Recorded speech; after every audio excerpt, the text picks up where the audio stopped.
JD, how are we going? We are live. Yeah, but we don't have the presentation yet, right?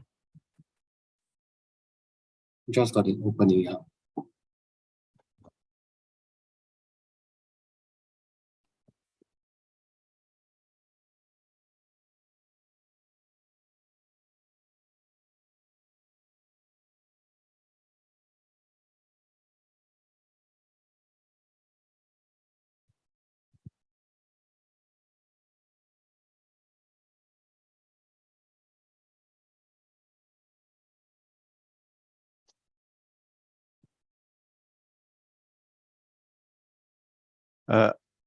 Okay. We let everyone in? Or we're just live streaming, right? We only let them in for questions. Evening, morning, everybody. I'm Jason Kardashi. Welcome to Vauld Group Creditor Townhall. JD, can you push forward with the slides? This will have the same format, guys, as we've done a number of times now. We're going to give you a summary of some of the amendments that have been made to the scheme documentation first, since it was issued in draft recently, and then we've taken in some creditor feedback and made some improvements. And then we'll give you an update on the court proceedings today and some of the issues that came from that.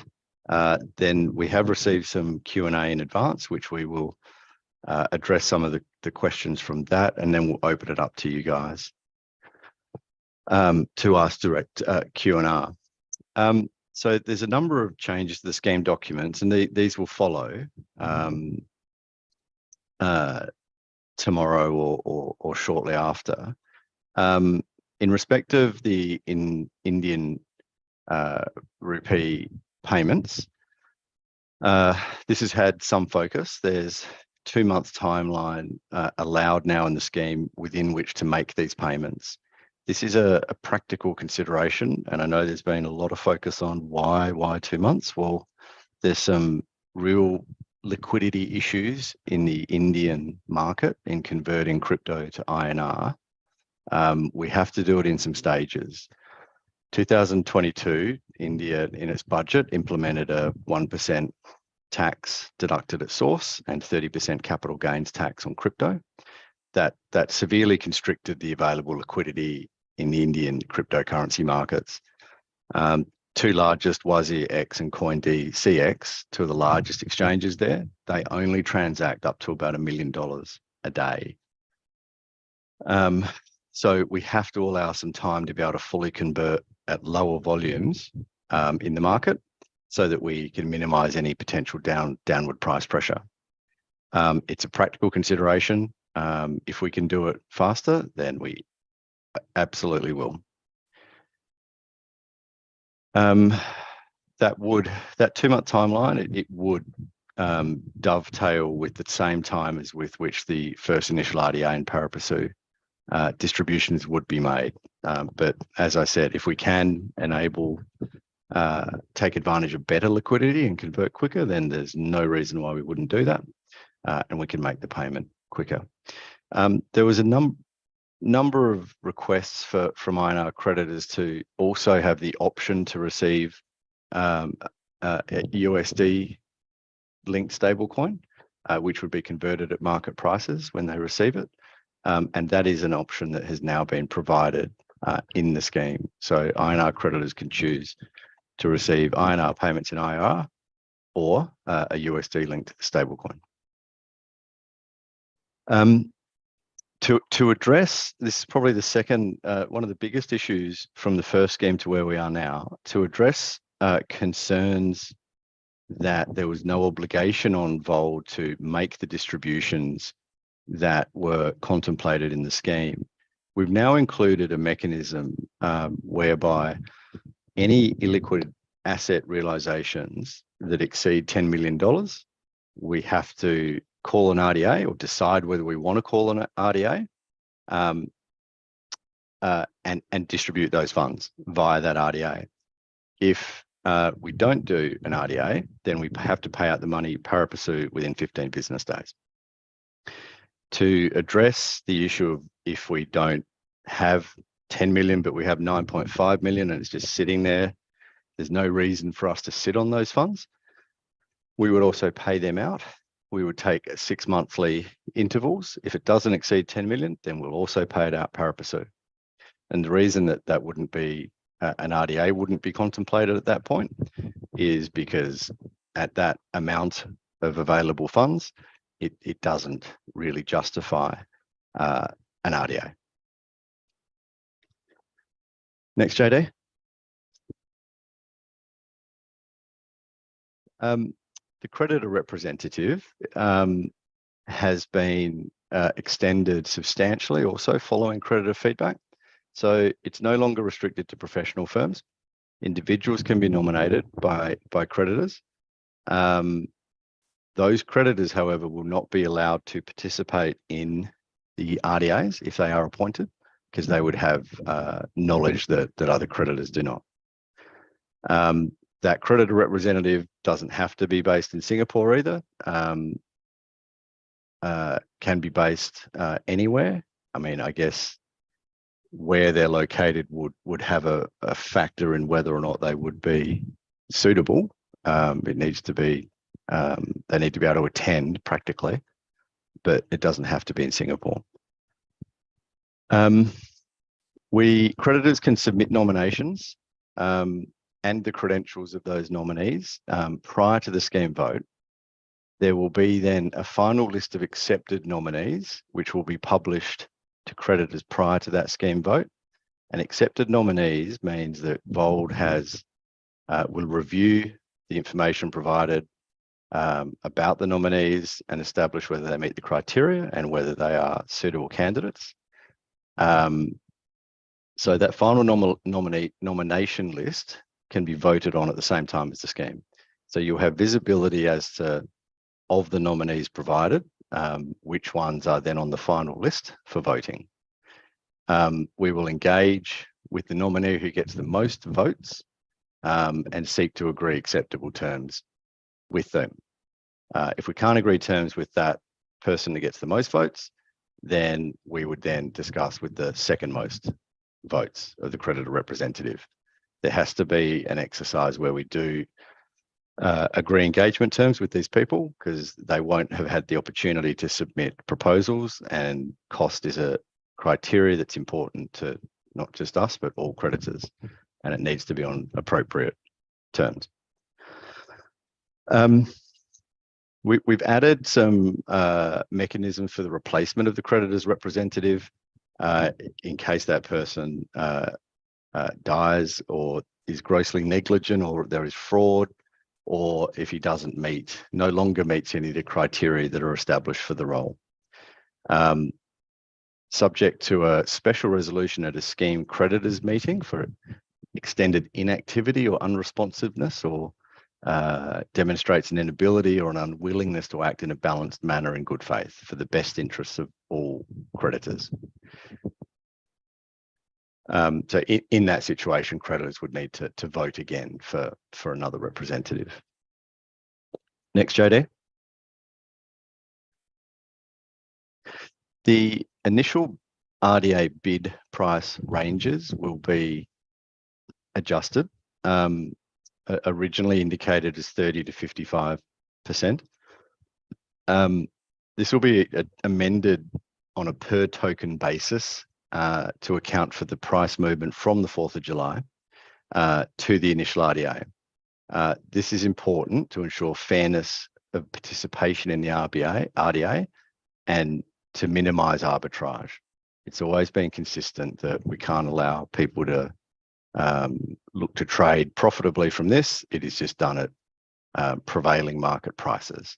And so with the improvement in pricing generally in the market since 4th of July, the range effectively has changed. So for example, BTC has gone up 36% from 4th of July to 24th of April.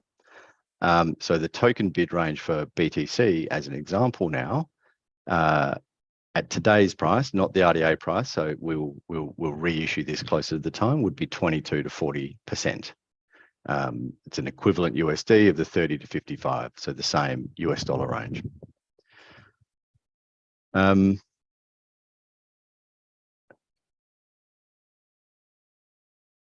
The item 5, reporting requirements, we had omitted to include any obligation on the company to report to creditors. So now we've added that there will be a quarterly report on the liquid asset status, the business restart, any RDAs and distributions that have occurred or will likely occur, and that'll be provided on a quarterly basis to scheme creditors.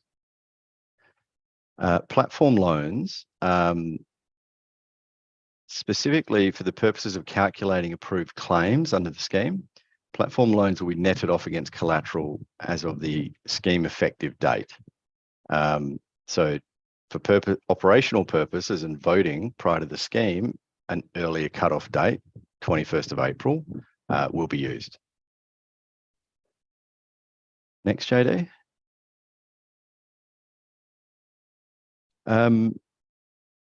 So the DOT position, as of 21st of April has been exited. That has now been added to the liquid assets in custody with liminal. So all assets are now in BTC, ETH, XRP, or USDC, USDT. There is only one residual lagging amount, which is 4.2 million held in Delta Exchange. That is held in known form, BTC and USDT. And it's being held with Coin DCX in USDT, sorry, 100,000. So they should be unlocked in coming weeks and then also transferred into liminal. But the transactions that have occurred now means that the liquid assets are entirely in balance with the unsecured claims, as you can see from the table below. 38% BTC, 11% Ethereum, 6% XRP, and 45% stablecoin.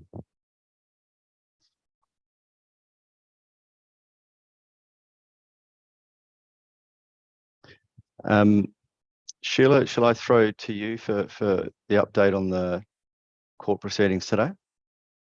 Yeah, sure. Thanks, Jason. Today we had the hearing of the company's application for leave to convene the scheme meeting, and the court has granted leave.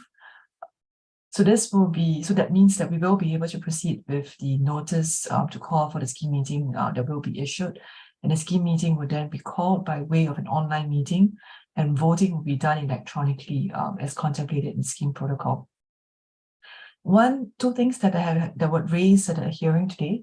One is that instead of voting being done in one class, that means all unsecured creditors of DeFi payments voting in one class, the court ordered that leave be granted on the basis that there'll be two classes of creditors that vote. This means that there'll be the majority thresholds of 50% in number, 50% number as well as 75% in value has to be met for each of the separate classes. And these two classes of creditors are, one, DeFi payments creditors, who also are creditors of flip vote for their INR balances in one class. The value of their claims are only in relation to their claim amounts against DeFi payments. That means it's only in relation to the cryptocurrency balance in the account. Two, the other class of creditors will be all of the other remaining unsecured creditors of DeFi payments. Therefore, there are two separate classes in relation to voting. The court also took into account concerns that have been raised by creditors in relation to the identity of counterparty A. But the court agreed that because of the limitations of confidentiality, and that's the reason why the company cannot disclose, the court directed that the explanatory statement includes information to the extent permissible be included.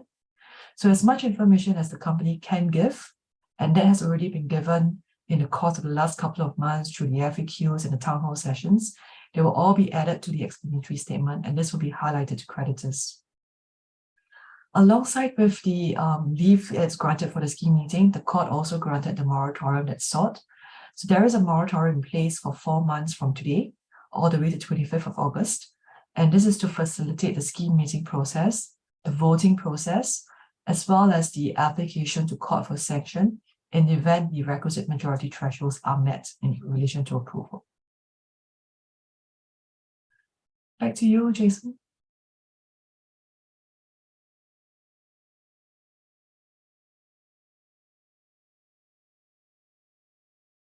Thanks, Sheila. George, do you want to take this on?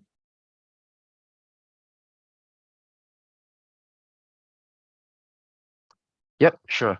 So some of you guys may have noticed that as of about half an hour ago, about 50 minutes ago, the Vauld app and the Vauld website where you log in appear to be down.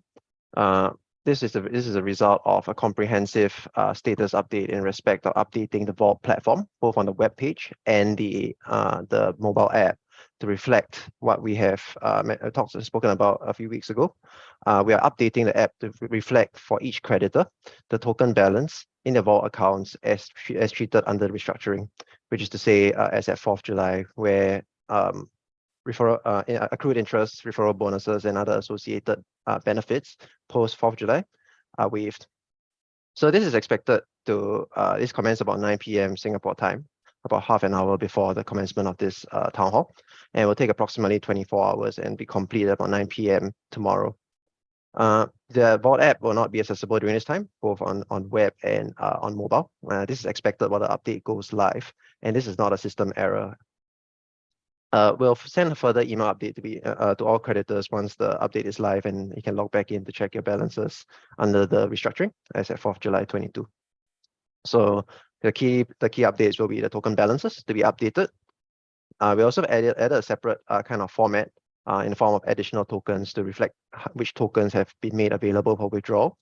This is all 0 as of now, but will be updated under an approved and sanctioned scheme to reflect the respective payments made to each creditor and made available for withdrawal from the Vauld platform subject to KYC and crypto transaction costs.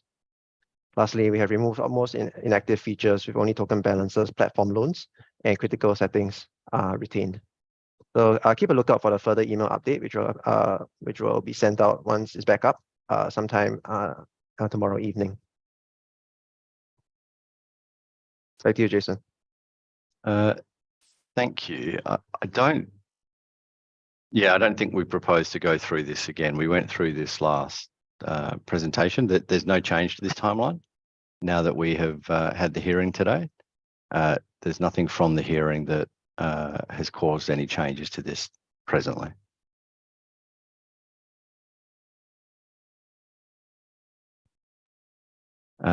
So Q&A. George, do you have the questions that came in handy, and can you take us through some of the key ones?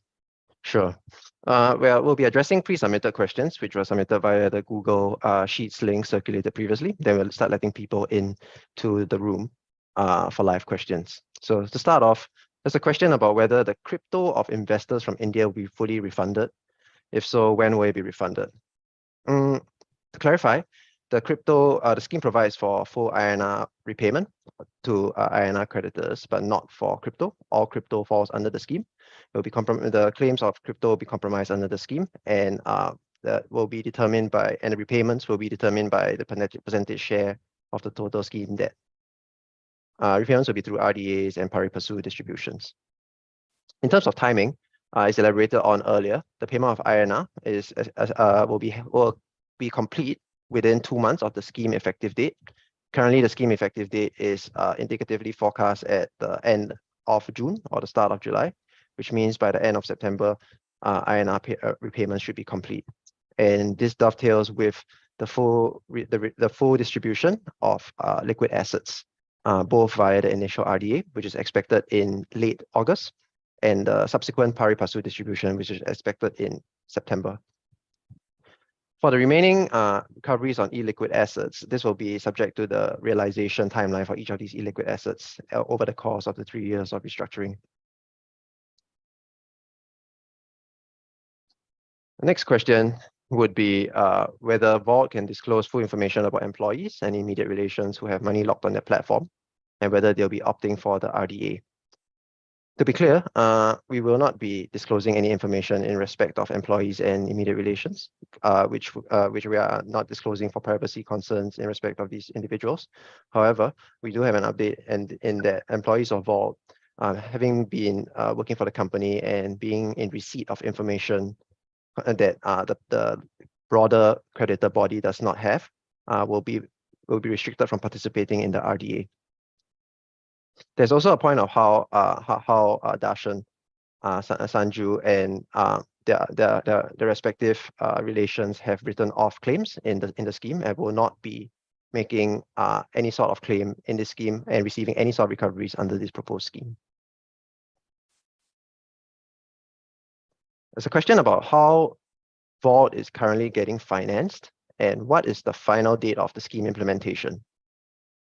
For the first half of the question, the operational expenses of Vauld are being paid out of the USD 10 million operational cost fund set aside to cover the cost of the restructuring over the course of 10 years. And this is independently verifiable on-chain with Liminal using the wallet addresses that we distributed previously.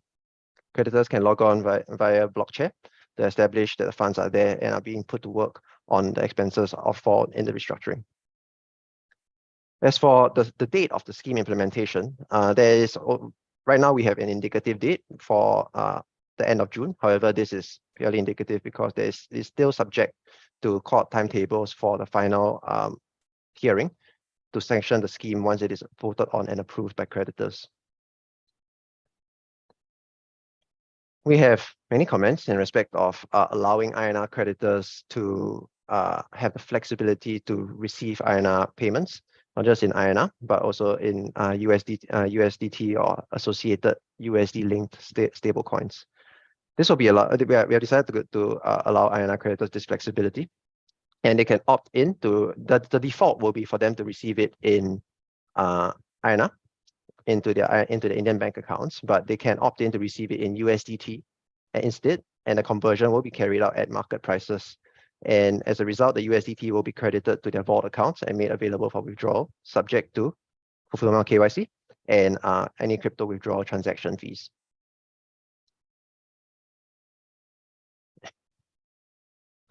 The next question would be in respect of what actions that creditors will need to take in order to participate in the restructuring. Do they have to? Are they automatically given the same rights without submitting without carrying out specific actions? And how do they need to prepare?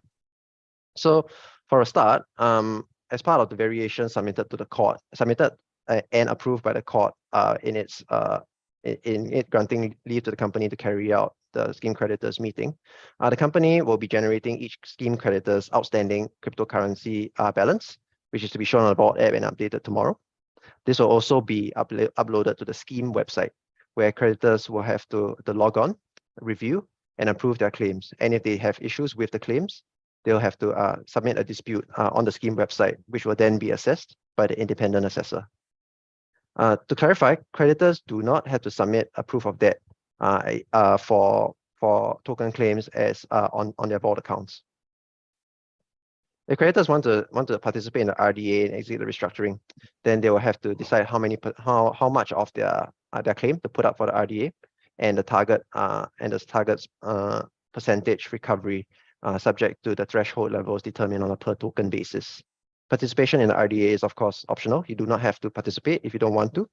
And if you do not participate or participate unsuccessfully, you will receive the pari passu payout 30 days after the conclusion of the initial RDA. The initial RDA is expected to be carried out in late August 2023, and the pari passu to be concluded about 30 days later in late September 2023. There's a question here about whether US customers need to complete KYC before withdrawals can be made.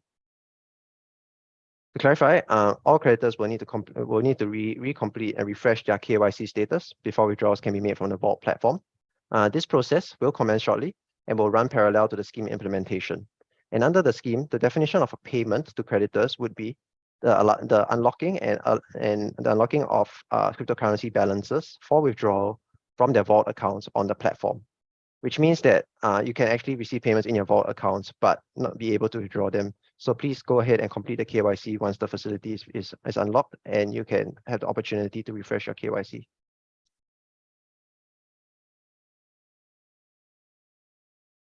There's a question here about the conversion of this of the one-time conversion, and how the mechanics of this one-time conversion works.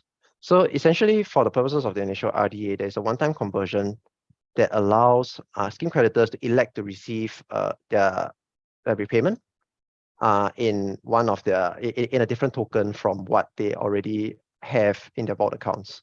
And we have four main tokens that we can pay out liquid assets from, both in the form of initial RDA and the pari passu distribution: BTC, ETH, XRP, and USDC.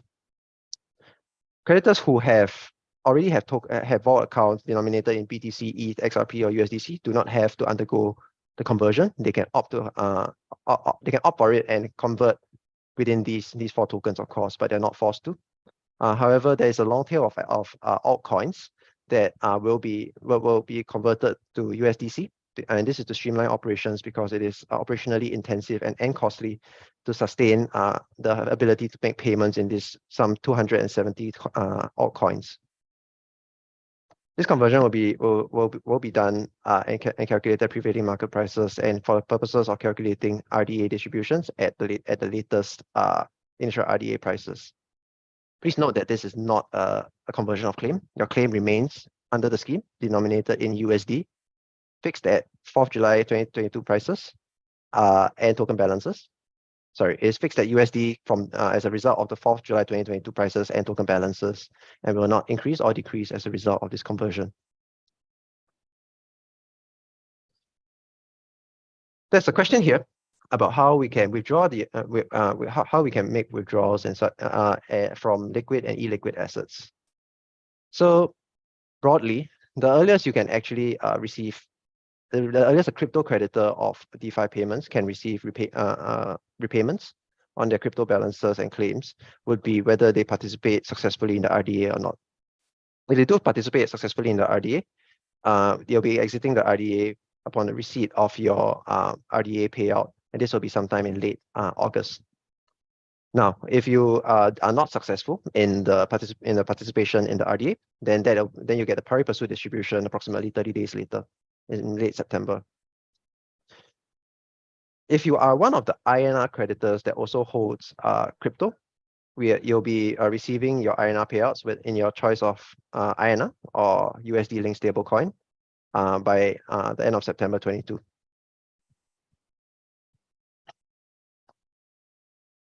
There's also a question here about if $50 million is paid out in the first RDA, why does it make any difference what the discount is? In the end, what's left is basically your opening liquid assets minus 50 million. To clarify, the percentage discount matters to the parties that exit the RDA because that would directly govern their token and USD percentage recovery. For scheme creditors that don't exit the RDA, they don't exit the restructuring because they either did not participate or participated unsuccessfully, the overall level of discount on the initial RDA will affect their individual share of the remaining claims. So an RDA with a higher discount and with better performance and higher overall discount would have extinguished more liabilities, which means that remaining scheme creditors will have a higher share of the remaining claim, and also a higher share of the remaining liquid assets and remaining illiquid assets as a result of the RDA performance.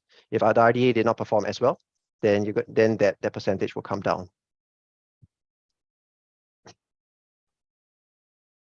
We've got a few questions and comments here in respect specifically of some key terms that we have taken in feedback on. I think the main one would be clarity on the requirements for the company to make decisions on subsequent RDAs or pari passu distributions to ensure that the company did not hang on to realized illiquid assets for too long and push it out to creditors as soon as it's appropriate. And we believe we've actually addressed this by putting in the USD 10 million requirement, where once realized illiquid assets have been realized to the point of 10 million, we have to either disperse them by a subsequent RDA or pari passu distribution. And on a 6 months rolling basis, if it doesn't hit 10 million, for example, it's 9.5 million or 9 million, doesn't hit 10 million, we're not going to retain that on a rolling basis, but we will issue it on a pari passu basis every 6 months.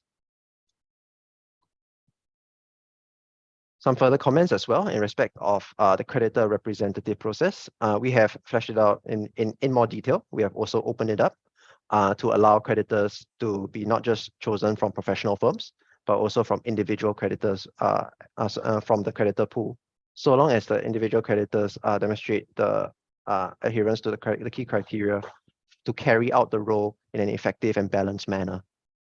This will be this change comes to take in key input from many creditors that want the ability to elect, to nominate and vote on individual creditors from the creditor pool, and we have allowed this.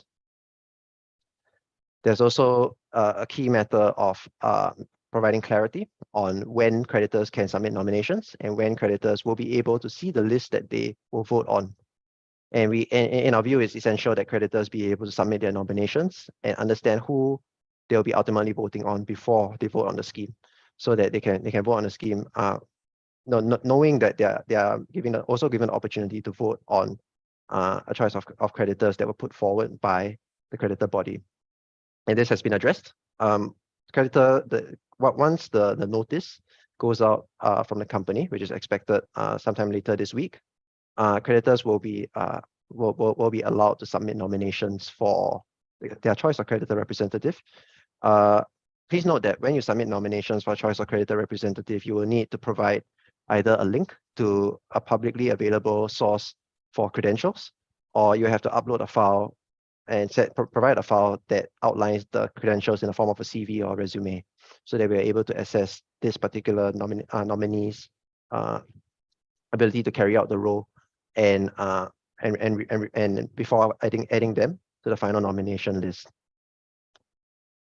We'll then be generating that final nomination list, which will then be voted on at the same time as voting on the scheme. George, there's I think you're pretty much done there, right? There's a couple come through some chat as well that I can pick up on. That sounds good. Give yourself a breather. You must be tired. Okay. Maybe one last one, Jason, because there's Sure. a pretty key question in respect of voting and voting process. So in terms of administration, we have a period where we have a 2-week, 10 business day period when you'll be able to log onto the scheme website to approve your claim or dispute it, and that'll commence at the start of next week for 10 business days. Following that, we'll commence the voting period, where we will send an email informing you that the voting period has commenced. And separately, our information and tabulation agent will send you the unique login details for you to log in and cast your vote on the voting form. Each creditor can only vote once, and this voting form will only be accessible during the voting period. So please vote wisely, because once you've cast your vote, you can't amend it. After the voting period ends, the votes received will be calculated by the tabulation agent under supervision of the scheme manager, and this will go to the independent assessor for independent verification and confirmation of the votes. Once this is done, the company will communicate the outcome of the votes to all creditors in the form of an update email. That's it, Jason. Back to you. Yeah, some questions here. What's the cost of one RDA that Qual Issuer Services would incur? Because it is possible that there could be more RDAs with the construct now of a minimum $10 million. Doesn't necessarily mean there is, because it depends if we collect lump sums or if there's settlement agreements and money accrues over time, but it is possible that there could be. And George, help me out, I forget, but it was something like 70,000? Yes, it's 75,000 per RDA for the RDA agent to take in, tabulate, and tabulate and set out the RDA bids. Yeah. And I mean, the second follow-on question there was, why do we need an RDA agent? Vauld can do it. They've got all the details. I mean, this is something that has been asked for by creditors. They don't trust Vauld to handle that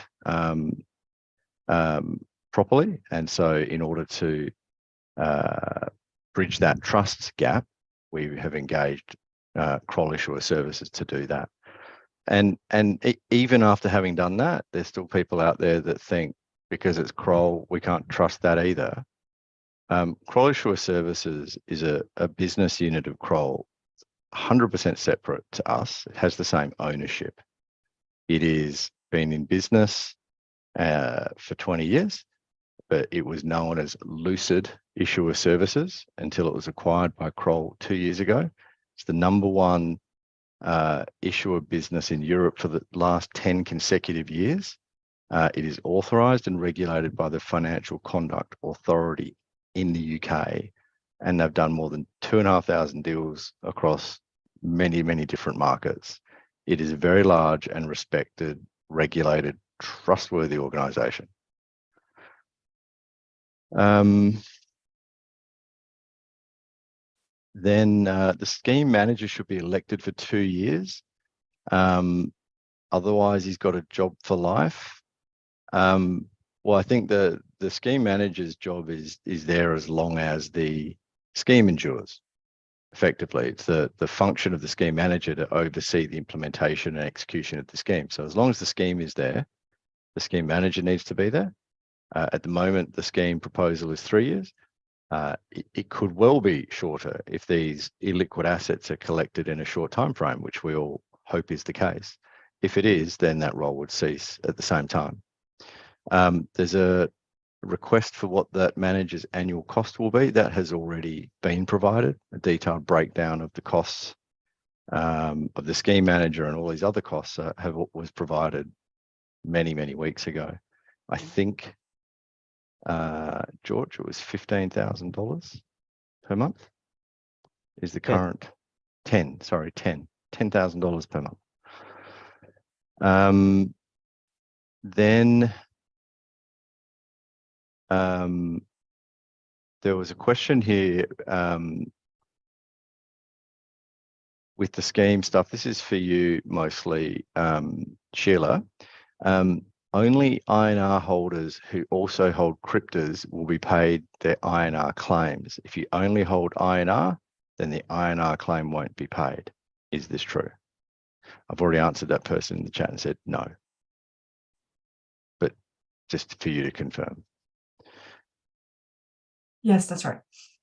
And then today, the judge split creditors into 2 voting groups. What does that mean in terms of the scheme passing a vote?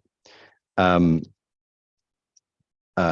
thresholds mean that both classes of creditors need to pass the same thresholds. So in each class, 75% in value and more than 50% in number vote in favour, and both classes of creditors have to achieve that threshold. What does it mean in terms of the numbers in those various class categories? That is something that we're working on, and I think it's probably a little premature now to be guessing at that. But we are, and we'll be working and focusing on those thresholds and who is in support of the scheme in coming days. But we do believe that we will be able to pass both classes still. It doesn't mean that we can't. The judge gave Vauld a 4-month moratorium extension. What is the immediate next step in the process? The same is set out in the timeline and steps plan earlier, which I didn't go through in detail. Sheila, what's from memory, or what's the next step specifically? Yeah, so the first step will be the issue of a notice calling for the scheme meeting. And this is where also creditors will be able to identify what the approved claim is. So as Jason and George earlier mentioned, creditors with cryptocurrency balances in their Vault accounts are deemed to have filed a proof of that. So there's no need to actually file a claim. You'll be told where you can identify what your claim amount is. If you then disagree with that claim amount, you can fill in a form and that form will be submitted to the independent assessor for adjudication. So that process will be set out in the notice of creditors meeting, which we are looking to issue by the 28th of April to kickstart the entire process. Thank you. I think that's it for now, but please feed through any more questions.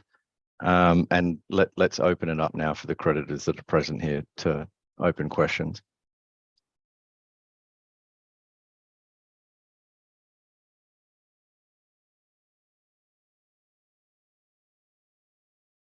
Excellent. MJ, you just keep making me money.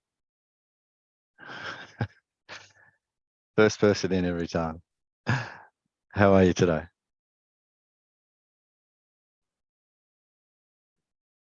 MJ, please proceed.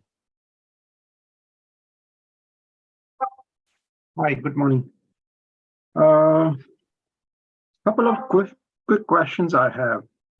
One question I have is regarding FTX account. I wanted to know which jurisdiction is that FTX account in?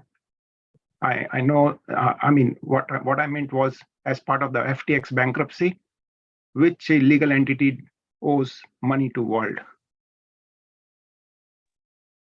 Yeah, it's under the European jurisdiction, MJ. So It's not under correct me if I'm- Bahamas, it's not under US. Yeah, so I was reading recently, looks like FTX Europe is opening up payment of the claims. And so my follow-up question is the account in your name, Darshan, or is it under the entity in Europe? It's not under my name, it's under the entity in Europe. So have we looked into the recovery from FTX with Yes. FTX Europe opening up? Any update on that? We were asked to correspond with them, we have. We don't have an update from them. We're waiting for them. Okay, thank you. And likewise on the illiquid asset update, I know counterparty A, we cannot get update. How about the update on the coin loan? I hope there is no NDA or arbitration going on. We've proceeded with legal proceedings, MJ, but there's no NDA. I know, so you are engaging, as you had mentioned me update quite a few months back, you're working with Cobalt, and then there was some update in one of that, another creditor is filing for bankruptcy, so it's not clear. Can you be more elaborate and provide details? Another creditor of Coin Loan has initiated bankruptcy proceedings. We're joining that. Okay, and that is a court proceeding and not an arbitration or anything? Correct. Okay, thank you. Regarding the INR class that Jason just highlighted, will the count of the creditors be provided as part of the scheme, Sheila? The split, how many creditors fall in which class? We don't have the numbers in relation to that. I think that's what Jason had mentioned, that they're working on the numbers. No, Yeah, but so it will be part of it the will scheme. It will be made public, MJ. Yeah, the count and the AUM under those. Yes, it will be made public. Okay, perfect. Thank you. Another question I have is what happens, Darshan, to the recovery of assets once you step down? Like what happens to those contracts which are in your name and, you know, the arbitration proceedings? How is Vault going to handle the recovery? So they're all under custody agreements signed well in advance. So nothing changes really. No, but they are in your name, right? So how does it, you are stepping down from the CEO management role, right? So how does Vault claim, you know, those assets? Like they can, you know, the counterparty can say. Because those assets are held, Darshan's holding them on behalf of Vault. So Vault is able to use that to promote and pursue the loans. Okay, fair enough. But now that he's stepping down and we will have a new CEO in place, That how does doesn't the change. logistics work Well, out? that it doesn't change the fact that they're in his name, but he's holding them on behalf of Vault. Okay, so I But guess. having said that, for undoubtedly, we need Darshan and Darshan's cooperation going forward to help the collection of those loans. The counterparties can use that custody arrangement to delay or cause problems. We will certainly need him to be assisting in the collection process.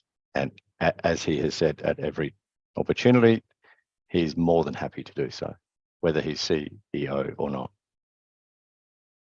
So, okay. So how will that work out, Darshan? Now that, technically you are not in the management, not the CEO, how will the creditors have the confidence that, you will be there and help out with the collection?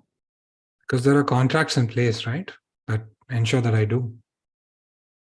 Okay. So in the worst case, let's say the vote fails and we go into liquidation.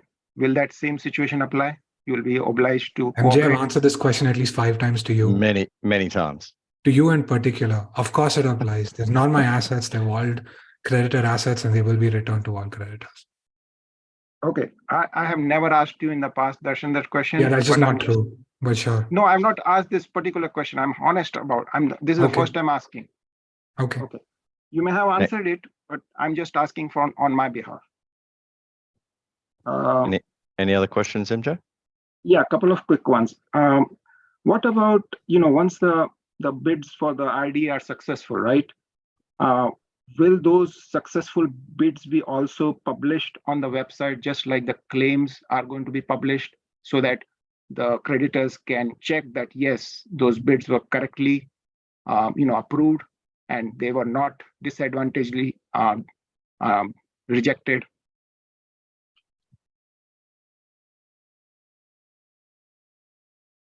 We haven't thought about it, but it's a good point. I think a lot, Darshan. So you should add me too when you're thinking about what you want to add. So I'm suggesting please add that to the scheme document. Yeah, that's not going to happen, MJ. But Jason, do you want to maybe? Yeah, Yeah. I mean, I can't think of that ever happening before. Sheila, can you? I mean, you don't publish information like that. And that's why you engaged large, trustworthy, financial regulated organizations to monitor and ensure the vote and the RDA is conducted correctly. But I'm sure it would be published to the court, right? No. Once the court sanctions the scheme, that's it. The rest of it, MJ, it's on me. I'm the scheme manager responsible for the execution and oversight of the scheme, and it's my job to make sure that that is conducted appropriately and fairly. Okay. So what if there is an error or something and, That's my job to make sure there's not. That there certainly will have to be some information shared about, how much money was taken up, what number of bids were taken up, what was the average price, what does that mean for the creditors remaining? That all has to occur for sure, but individual bid details, no. But doesn't it make sense? I'm just thinking out loud. You're publishing the claims, right? And you're not disclosing the entity. Doesn't it make sense to just enhance that data set and say, hey, these claims were approved and so much claim was given to them and so much debt was written off, and this is the net debt, which is left for the people who remain in the scheme? Definitely on a combined basis, yes. Individual bids from creditors, even if it's not disclosing their private information, isn't necessary, and bids that aren't accepted also not necessary. But not the bid amount. I'm not talking about the bid percentage. I'm saying, let's say somebody had 100,000 claim, right? Yeah. USD equivalent, and he bid on 22% BTC based on your revised token bids, right? And he got approved, I don't know, 30,000, whatever, right? I'm just saying, can't you publish that? Okay, the original claim was 100,000. He was given 30,000 as part of RDA, and that extinguished 100,000 of debt.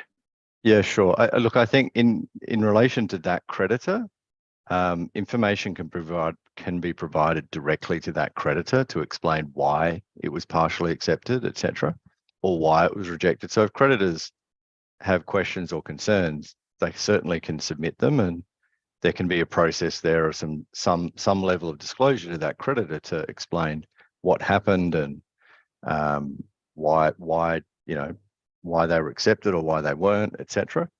So I think that's not a problem on a one-on-one basis. Creditors can have queries and they will be answered.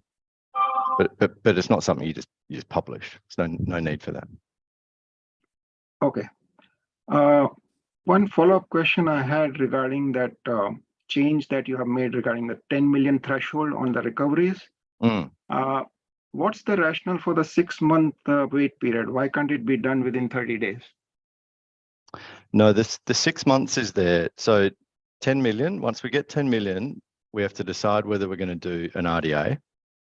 If we decide not to do an RDA, but instead pari passu, and we've talked about the reasons why we might do that.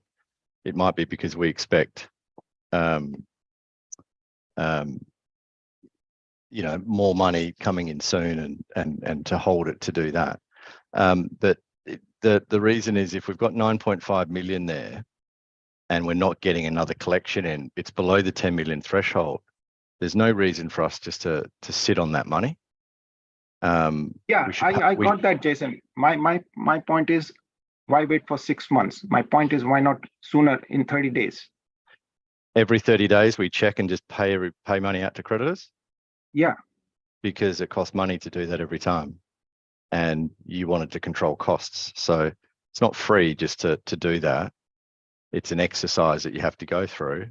And it just makes sense to do it on a cost-efficient basis. That's all. Okay. How about doing it quarterly rather than 6 months? Let us think about that. I mean, the concept is, we can accumulate a reasonable amount of money and then we can do an RDA. But if we're sweeping it to creditors every even quarter, then we might not accumulate that 10 million. We might not be able to do the RDA. But that's something that creditors prefer. So I'm not sure that quarterly makes sense. I'm not entirely against it. I think it's something we might take offline and discuss. Okay, sure. I would appreciate that. And regarding your revised, the bidding process for tokens, the range you published based on the BTC appreciation. Yep. Why are we doing this complicated bidding process when at the end of the day, it is just a USD dollar equivalent bid? Why can't we just keep it simple? I don't have a great answer to that. It's been a long. It will be easier to calculate and less errors. Yeah, it's been a long evolution in this process. It was absolutely black and white and fundamentally important to many important large creditors that it be done on the basis that's presented. Yeah, I don't understand because the feedback So- you have got from the creditors, I don't know how many of them are financial professionals who understand the calculations. I had highlighted this on my last call on AMA. This is exactly the problem I was highlighting. Yeah. Okay, and I had the one-on-one meeting with George also to clarify. Yeah, we understand, MJ. We do, but it's important to a lot of creditors that it's done in the basis that it's presented. And our understanding is that that's primarily for taxation-driven reasons. No, so that is fine. I totally get it. What I'm not against the payout in kind, right? My point is the bid should be in the USD, and on the payout side, they can get their token of their choice. Yep, it is effectively in USD, right? Yeah, because we've adjusted the bands. The only thing I'm afraid is from whatever I've seen in the calculator, I don't know how Crawl is going to manage it. Yeah, but you will have to swap a lot of tokens left, right, center to pay out, and also be very close to the RDA day, and market rates, and do a very serious rebalancing, according to me, to make sure the creditors you are approving the RDA do not get rejected later on because you'll find you don't have enough crypto to pay them. And because the that, markets are moving. and that's why the bands move as well, so that we don't encounter that problem. We do completely understand where you're coming from. We are concerned though that another change to just make it US dollars would be more confusing for people, and it was important for people in the build up to this that it be done that way. So we get it, but we think it might be more of a problem if we change it again. So let me understand. So are you going to pro rata allocate, that whatever 116, 17 million we have, are you going to pro rata allocate the tokens in that 50 million basket pool as a percentage? I can't get my head around how the payout tokens you're going to get to pay the credit. Let's assume everybody wants BTC. Yeah. Right? How the hell are you going to get all the BTC that you need to pay out? From the 160 million. Buy it. You'd buy it. Yeah. Wow. Interesting. That makes no sense. Okay. All right. That's all I got. Thank you very much. Thanks, MJ. Thank you. Normal Sean. banana is okay. That's the elegant. That's what she. Sean, you were the next in, I think. Yes. Let's see. Can you hear me? Yes, we can. Okay. Well, one, I want to thank you guys, especially you, Jason, for taking the time to go over some of my questions.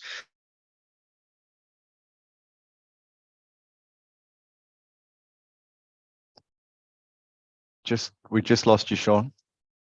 Well, I did anyway.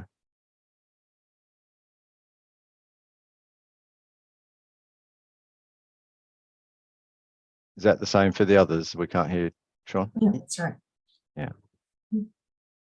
Yeah. Oh, he's Maybe- dropped out now. Okay. Maybe while Sean gets it back up, I could direct Sheila to a question that was submitted, specifically in respect of the hearing today. Did the judge today make a decision about protecting our personal information as creditors? And I think this is in reference to that list that needs to be published after the administration period. So yes, the court agreed with us in relation to the list of creditors to be disseminated to everyone. They'll be made available on the scheme website. It will be on a redacted basis, so therefore it will only be initials of the creditor that will be available, not the name. Instead of the address, it will only be the countries or the jurisdiction, as well as the value of the claim and a brief description of the nature of the claim. So the short answer is yes. Thanks, Sheila. Okay, whilst we're waiting for Sean to pop back in, Chaitanya or Dennis, sorry, Dennis Wiedenbenner. Yes. Can you hear me? Yes, we can, sir. Okay. My first, I guess, comment or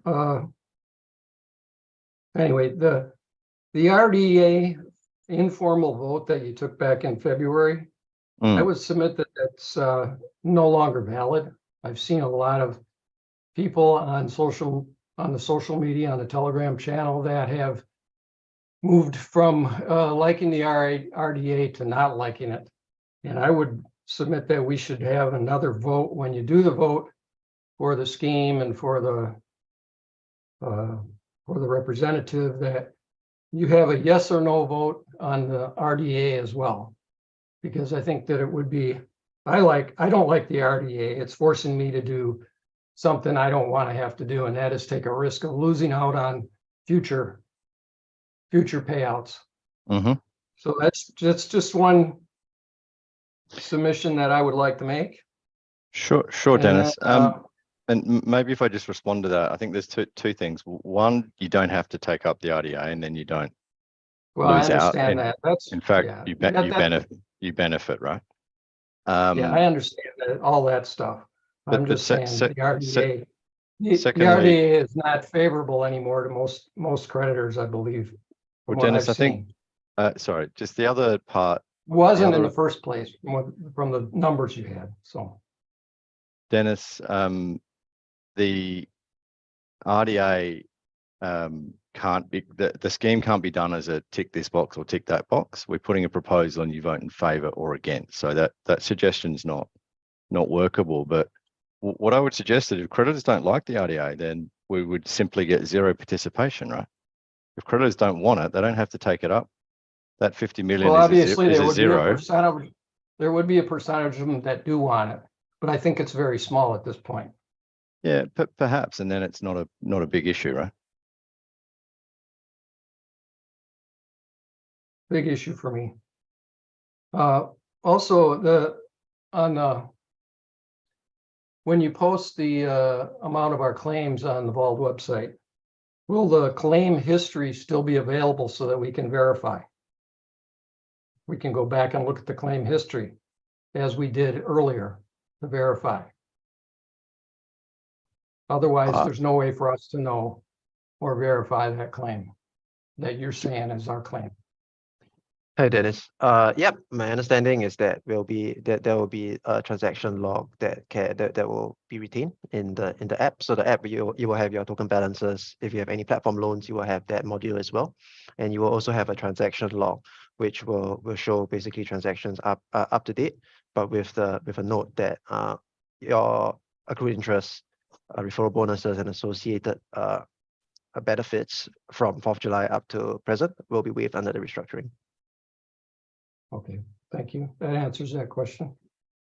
From what you're saying now, the RDA was going to take place in July, as I recall, and the payout in August. Now, from what I understand, what you're saying is that the RDA will take place in August and the payout will be in September. Is that correct? No, nothing's changed in the timing that was communicated last week. Just seemed like that's what you were saying earlier, that the RDA would take. So the RDA will take place in July and pay out in August. Yes. Correct? Yes. Okay. One thing that questioning is the cost of the transactions. If I want to get I have USDC and I want to convert to BTC before I receive it in my account, there's a transaction fee, ETH gas fees, so to speak. So who has to bear the brunt of those fees?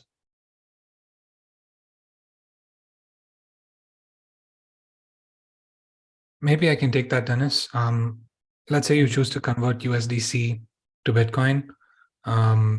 We would go to the market and execute that, and those final distributed prices of execution would be after fees. So I do want to caveat that because we'd effectively move one block of ETH. You're not going to have to pay, each individual customer is not going to have to pay gas fees and things like that. But at the time of execution, we will likely execute this on Binance as we've done so in the past. So fees are very minimal, maybe 7 or 8 basis points. And that those fees will come out of the amount that you're going to get for your payout. Yeah, think of it as a net effective cost price, right? So let's say Ethereum or Bitcoin, Ethereum's trading at 1800 today. And when we sell, we might get 1795 after all fees, right? So you'd effectively get that. Okay, so you're saying the cost to us will be minimal, basically. Yes, and what you see is what you will get. But it will be our cost. Yes. Okay. I was a little confused about the new bid ranges for 22%, 40% versus what it was before. It was 30 and 70% discount.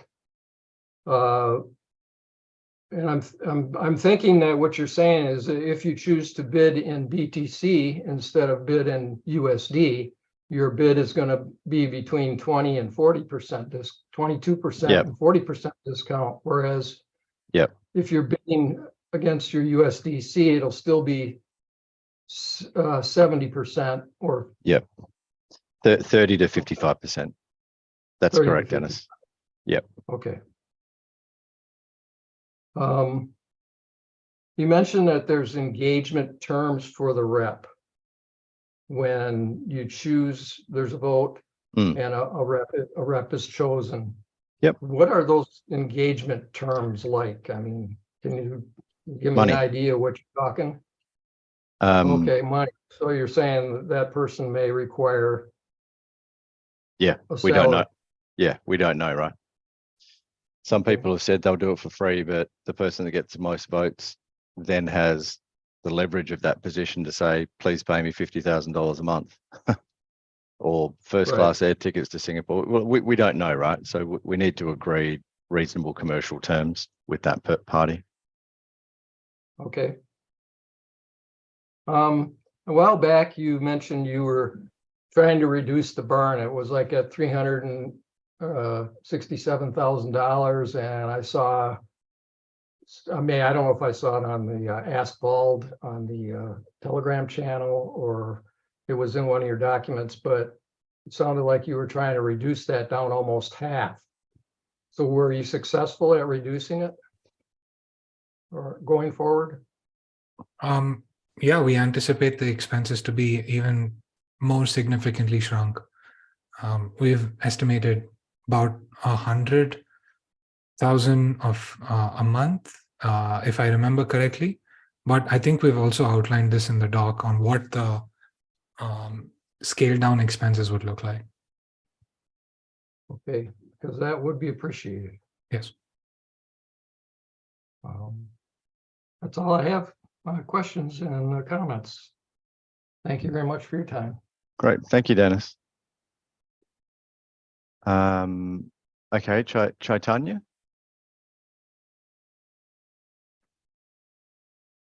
Hi, hello, Jason. Hello, Darshan. Hello, everyone. Hi. So sorry, I mean, I don't have any questions now, but I would like to commend the team because I've been receiving regular communications on all the updates and everything. There's a lot I need to catch up on. So at this current moment, I don't have any further questions. Okay, Thank you. great. Thank you. Thanks.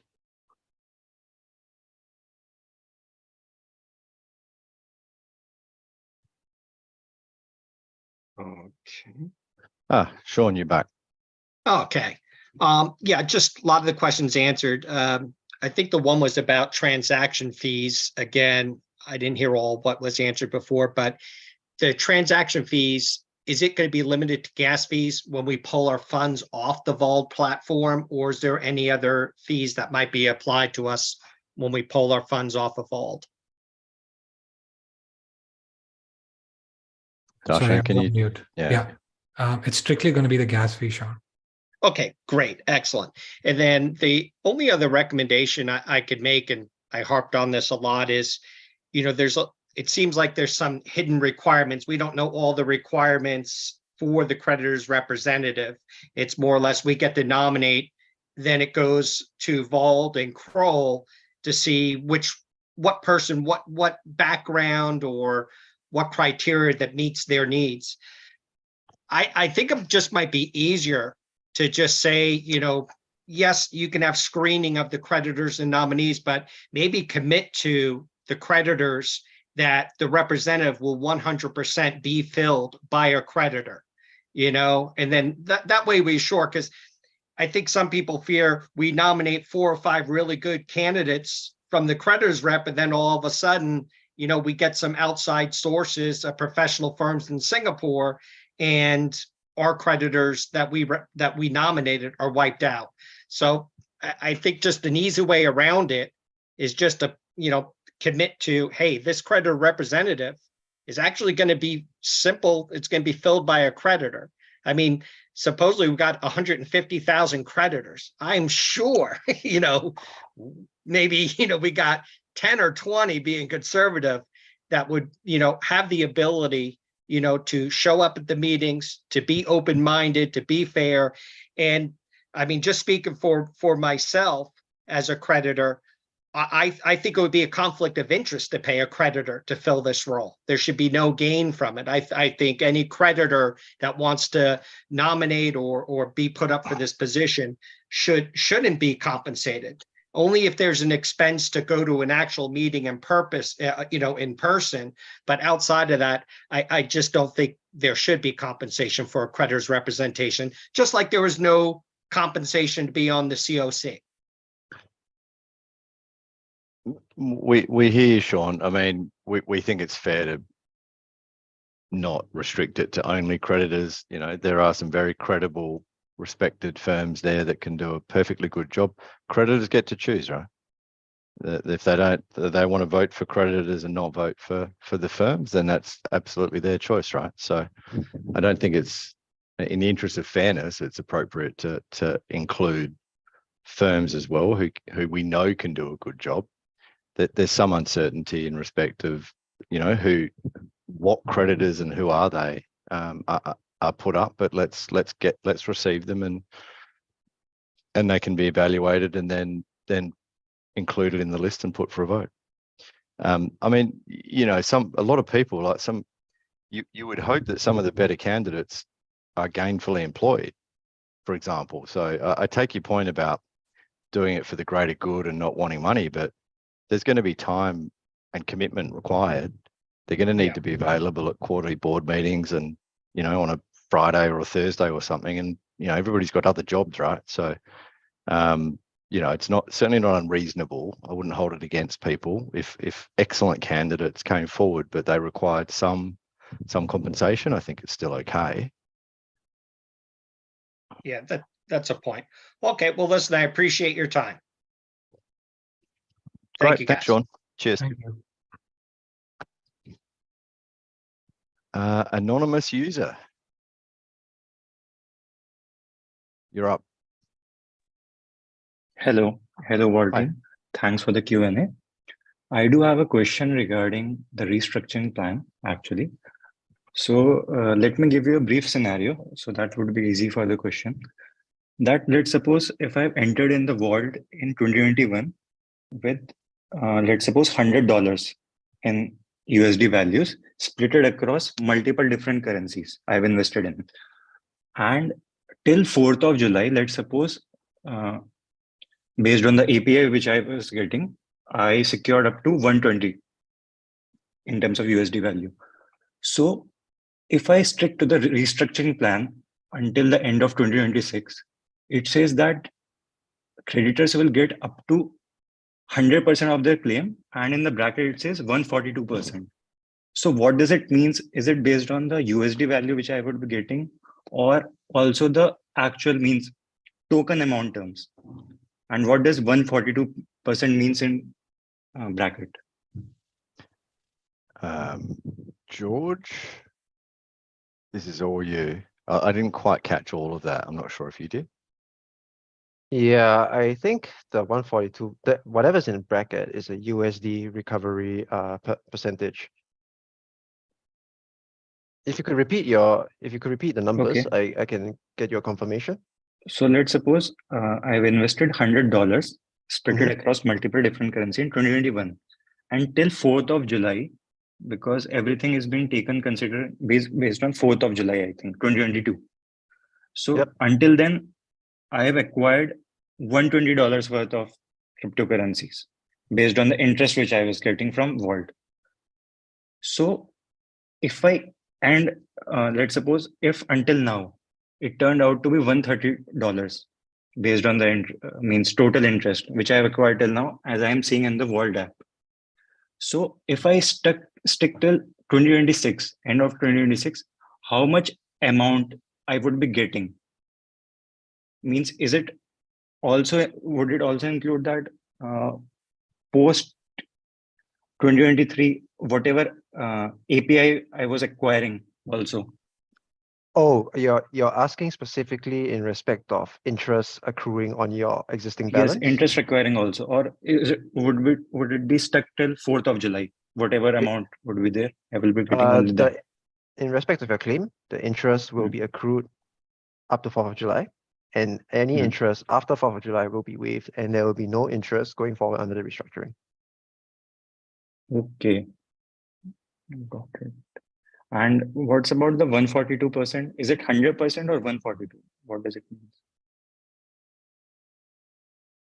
Because in the doc which you have shared earlier, I've opened that. In recovery scenarios, it says. Okay, can you direct me to a page, please? I think it is on the page 45th. Recovery scenario restructuring. Page 45. One moment, please. Yeah.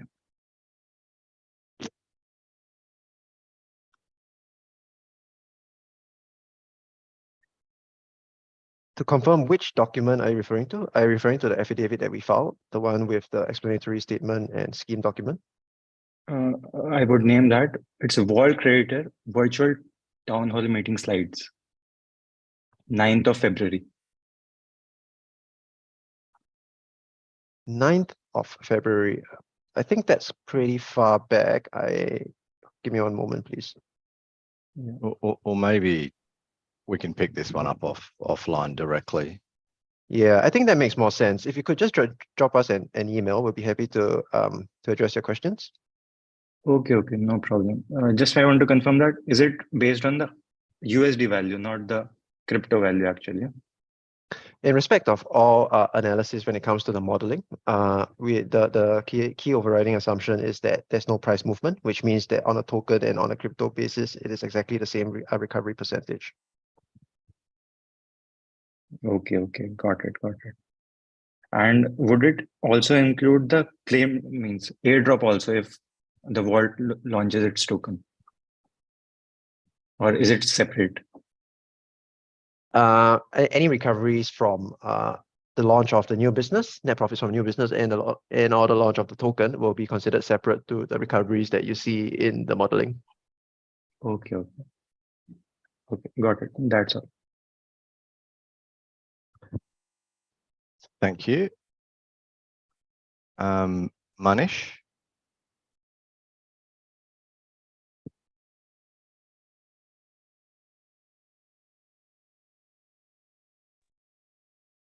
Manish, do you have a question, and unmute yourself? Yeah, hi, Jason, this is Manish here. I'm a US customer. So I just want to know, like, I do not know a lot of these technical terms.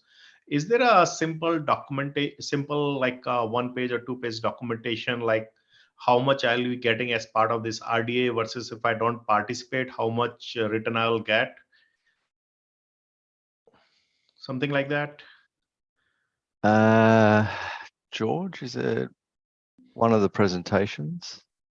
Yeah, let me help you out there. I think once we issue the final set of scheme documents, I'd like to direct you at a high level to the executive summary in the explanatory statement. That section has been worded simply to the extent possible to keep it plain and easy to understand for creditors who want to get a high level overview of that.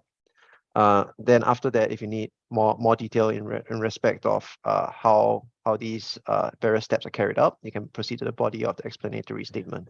If you want to get an estimate of how much your individual claims are going to be affected, I would then direct you to the online tool at vault.com/restructuring, and that will give you an idea of how your personal circumstances will be processed according to your choices and the outcomes, whether you participate in the initial RDA or not. And I think that's the most effective way for you to get a grip on the numbers. Manish, in simple terms, after the scheme's approved, the RDA means you can take a 30 to 55 cent in US dollar terms for a once and for all payment, and then you disappear, and you decide whether you want to bid 30 cents or 55 cents. But you bid higher, you got less chance of it being accepted, right? So and then you give up your right to any further claims.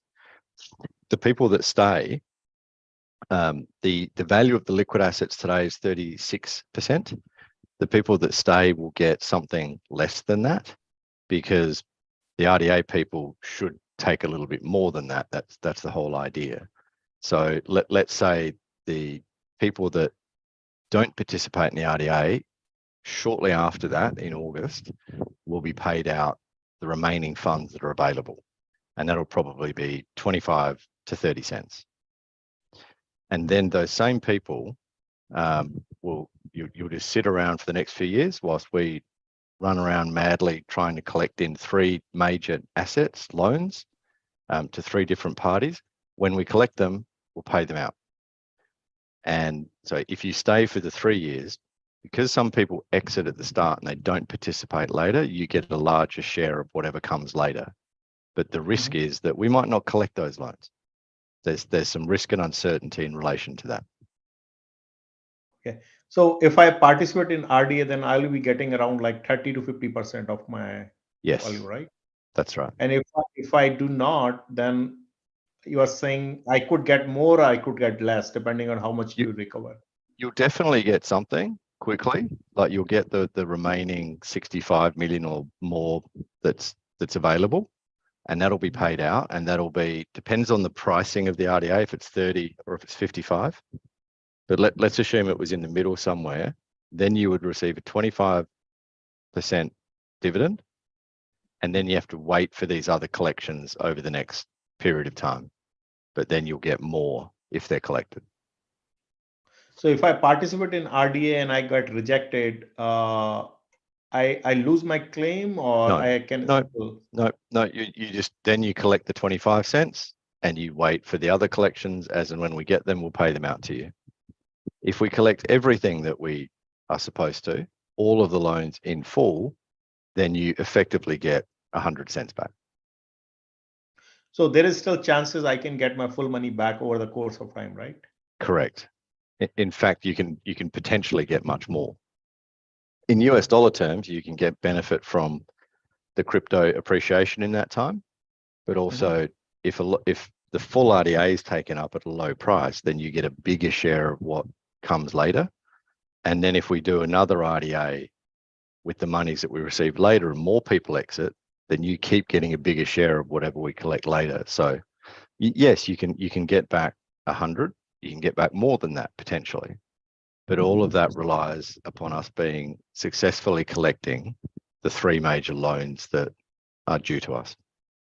So Jason, you mentioned one, like just a little bit back, right? That if I participate, and you mentioned something about that I'll be losing a claim, or I will be losing my ownership on the claims, right? Going forward. Yes. What was that scenario like? If you take, let's just call it 40 cents, right? Just to keep things simple. If you take 40 cents now in the RDA, then that's all you get. Okay. You give up the right to any future distributions, and you give up your claims against DeFi payments. Okay, and if I do not want to give up my rights to claim in future, what I have to do exactly? Do not participate in the RDA. Do nothing. Basically, when you'll receive an email and communications to vote in favor, submit your claim, and then you will receive the dividends as and when they happen. You may have to do KYC on your account to withdraw the funds, but otherwise you have to do very little. Just vote for the scheme. So basically, I don't have to opt for RDA at that point. You do not. If you don't opt for RDA, then you are by default will receive whatever distributions are made on a pari passu basis. Okay.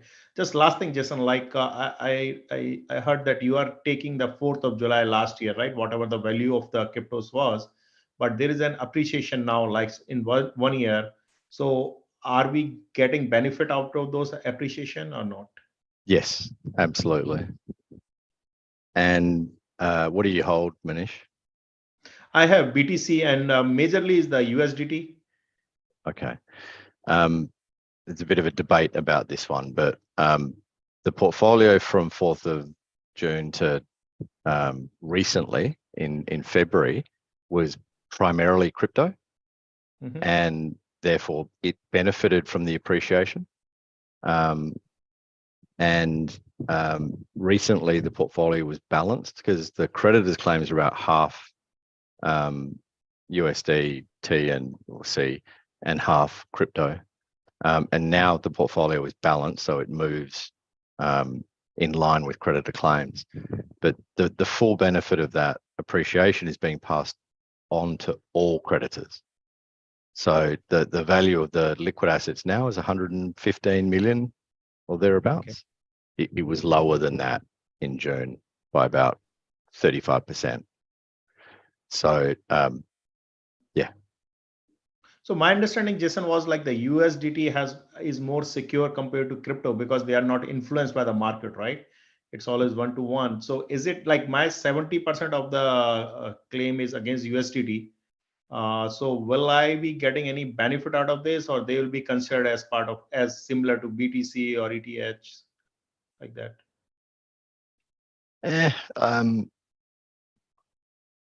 Because like lot of exchanges, right? They want, when I put USDT, they secure like 1:1. They say, right, hey, we deposit this much of money with the local government, and it is kind of more secured. And that was the reason I invested in USDT, that it will be more secure and not volatile or affected with the market. No. So when I'm getting my claim back, will I have a major component, like, or I getting most out of it? Yeah, I mean, there's no government backing or secured amounts backing your USD. You invested in Vauld, and Vauld then had a basket of currencies, not your USD sitting right here for you. It was in a big pool of assets, and so you have a share over that pool of assets. Okay, sure. Thank you, Jason. Yep, no problem. Thanks, Manish. Elias.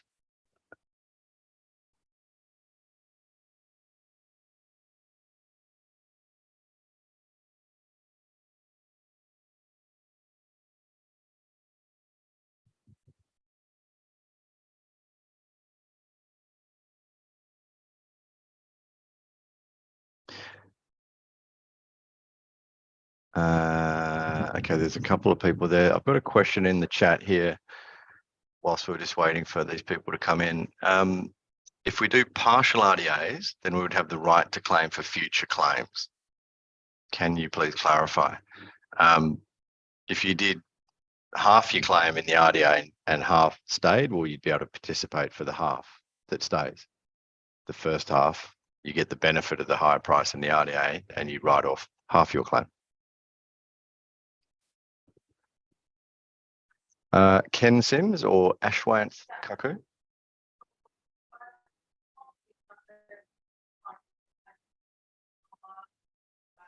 Or Elias Bukaram?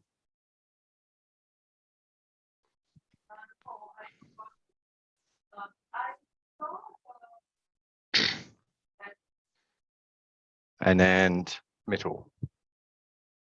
Okay, Mike, you guys able to hear me? Yes. Okay, so this is the first time I am joining this call. I just need to know what amount of loans are stuck. What is the exact value of the loans? I always round it off, George. What's the exact numbers? It's $20 million stuck at Flipbolt, $20 million stuck at Coin Loan, and 110 stuck at Counterparty A. So all the money is stuck. They are the three loans. There's 115 million in crypto and USD now sitting in liminal account in liquid assets. And from last year, there are so much of fucking expenses going on. Who is responsible? Is Darshan is responsible for these expenses, or we creditors are responsible for these expenses? Well, DeFi Payments, which is the Because company but DeFi that will be debited from creditors account, or is Darshan and his team going to pay this? It will be debited from the company's bank account. So that will be creditors' responsibility, because creditors are going to pay in terms. Yes, creditors will receive less money because DeFi Payments. Yeah, and what is Darshan doing it? And what is Darshan doing it for this? How much Darshan is paying from his pocket? Nothing. Because why it is his responsibility. He has made this mess. And it's not his responsibility. It's DeFi Payments' responsibility. It is his Darshan is the owner of that company. So it Okay, is Darshan's responsibility. sir, if you don't lower your voice, I'm going to kick you from this. Speak calmly, please, and ask your question. Okay, so this is Darshan's responsibility, yes or no? No, The- he is Darshan the not the owner of the company? he's a shareholder, yes, but there are principles of corporate responsibility. I mean, shareholders are not personally responsible for the obligations of a company. My money, my whole money is in USDT. So I should get one-on-one. So if I've invested $1,000, I should be getting $1,000, even though BTC has gone up or down, or ETH is gone up or down in 1 year. I don't care, because my money is not in that crypto. My money is in USDT, and it's 1-to-1 with USD. So I should get full refund. Yes, and unfortunately, that's not going to happen unless there are some good things go our way. Look, it's unfortunate. And Darshan, sorry, me, sir, can I just finish? Look, we hear you, right? And we feel bad about it. Darshan in particular, right? Is he personally liable for the amounts? No. Does he feel responsible? Yes. Did DeFi Payments invest your funds in a manner where they can guarantee your returns? Unfortunately not. The assets that they invested did not match the liabilities. So your 1,000 USDT just went into a big pot of various assets. And then the assets moved not in accordance with the liabilities when the market changed. And that's created the problem and why we're here today. And that's unfortunate, and we're sorry for your loss. What we are trying to do is get you back as much money as we possibly can, as quickly as we can. And that's happening now. And very shortly in July or August, you can receive your share of the liquid assets that are available, something like a third. It's 36%. It depends if you participate in the RDA or if you want to stay for longer for us to collect these other assets. That's the other issue that happened, is that there's 3 loans where we're not able to get repayment from those counterparties today. We have to work to recover those loans because the whole crypto market has had substantial problems in the last year. And that part of it is not necessarily Darshan or the management's fault. The market moved away and got substantially worse, and those amounts are now stuck, but we're doing our very best to recover them. I just know that this is all fucked up, and this is Darshan and his management responsibility. His traders took trades in FTX or whatever, and his traders were not compatible. I'm also a trader. I'm a full-time trader. I know how to leverage my positions and how to do cut my trades when I'm lost. But his traders are not of no use. And I'm in US. I'm full-time trader. I know how to work on my trades. And he fucked up. And Yeah, I'm just not going to have getting to. anything. I'm just going to. And I'm not getting anything. And I'm just going to ask you to stop cursing as well, please. That there are people on the call that don't appreciate that. Okay, I think he has gone. Okay, Ashwanth, Johnny, Tor. Yeah, I can go. Sorry to interrupt. I have couple. I have a couple of questions. First one is about KYC. So when I did the KYC on Vauld, like what information is shared with the respective tax authority, right, of a certain country? Is the documents are only available with Vauld, or is it already being shared, like how much assets I have on this platform, in what forms, like BTC, ETH? Because I'm in a situation where I need to declare these assets with my tax agency in next year's tax statement, right? And yeah, because we are unsure, right? Like what should I declare? Because it's not clear, right? What is really there? And because I have to, it's possible I might pay more taxes because and in reality we will not recover all the assets. So I will be in a bad situation, right? That I paid extra tax on something which is not there, right? So just question, like, is the KYC what is done on Vault is shared with a certain constituency, right? In various countries. I'm not sure because they just ask a question like, okay, do you hold a BTC or ETH? So I just say no, I don't. But sure, I understand the question. The answer, I believe, is no. Right, Darshan? yeah, that's good, right? I mean, So unless there's an active investigation on your account or a transaction that you've conducted, Nishan, or if there is irregular behavior depending on the jurisdiction, there is no automatic reporting of all transactions happening. okay, yeah, at the okay, firm. that's good. Yeah, you have to understand we are in really bad situation here for everyone, and that you have to pay taxes for maybe for the amounts we might not recover, right, in future. Okay, the CPA is in arbitration. What exactly is going on? Are we like trying to cut a deal outside of court or what? Like, We're not able to talk about this, Nishan. I'm sorry, but that whole matter is under a confidentiality agreement. We've only been able to disclose that there is an arbitration happening. But what is arbitration? I mean, I'm a bit not understanding. Is it like going in court and fighting? Yes, it's a process that's the same as court. Oh, Sheila, yeah, you can take it, but it's outside of court. Yeah, that's right. So as Jason mentioned, it's an adjudication by adjudicators which are outside of court. So it's like a private judge. You can put it that way. So yeah. But we are not trying to, let's say, just settle down for something less. Because we're doing everything we can to recover Nishan, including exploring settlement or recovery options. Yes. You have to understand it's not your or Darshan's money, it's our money. So you just go there. Okay, this guy is saying counterparty is saying, okay, we will pay you all the principal, but no interest, and you agree on it. I mean, we don't know like what you are going to agree on it, right? Yeah, we know the aim is max recovery, but who makes the call, right? That do we fight for everything, or do we just agree on something less than what we should, right? Get. Yep, sure. I mean, the board of DeFi payments will ultimately make that decision, which would be myself plus the new CEO plus the creditors representative. Okay. This sort of recovery exercise and litigation to recover funds is something I've done for 25 years. So I have the experience to make those sort of judgment calls. The creditor representative has the experience to represent your interests. So we'll make the best decisions that we can.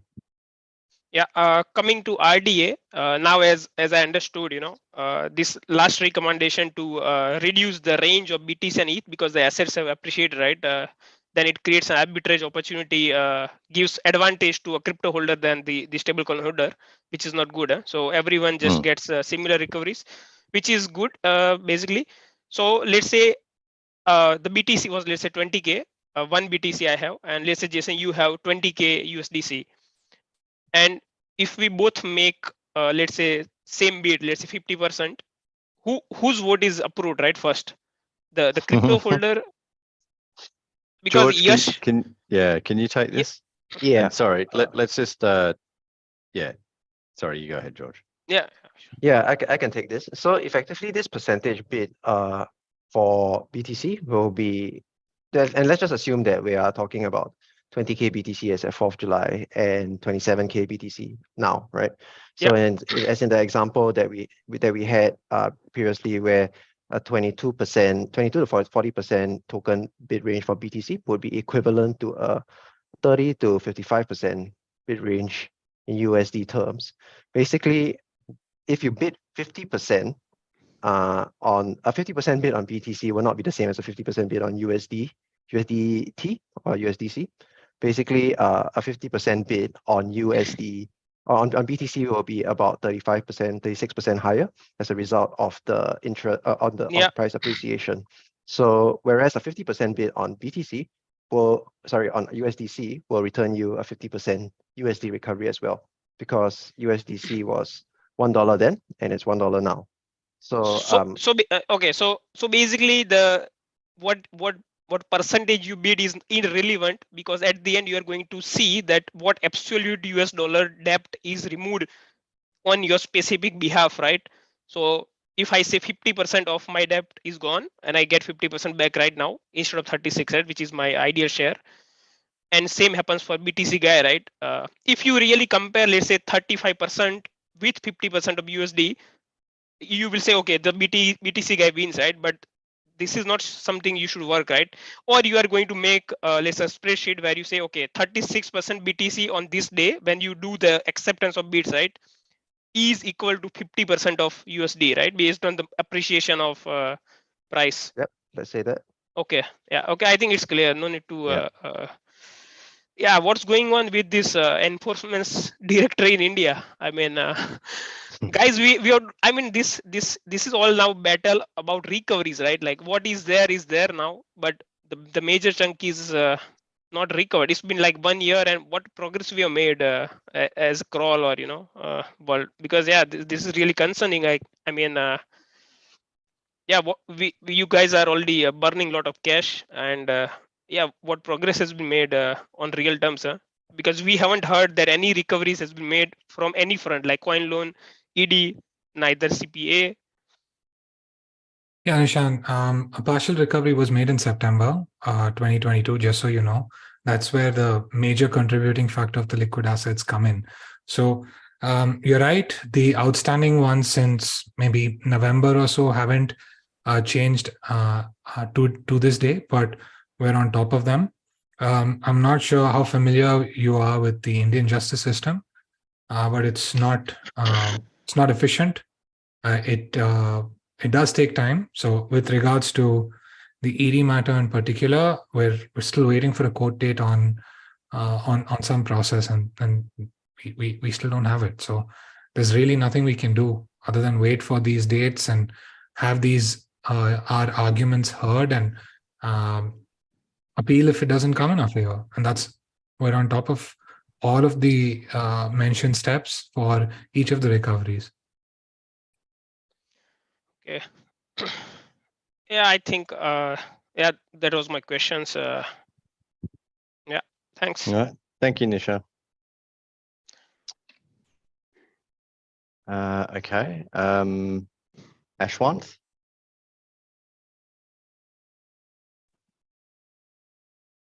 Or Jason, I just got unmuted. yes. Johnny, yes.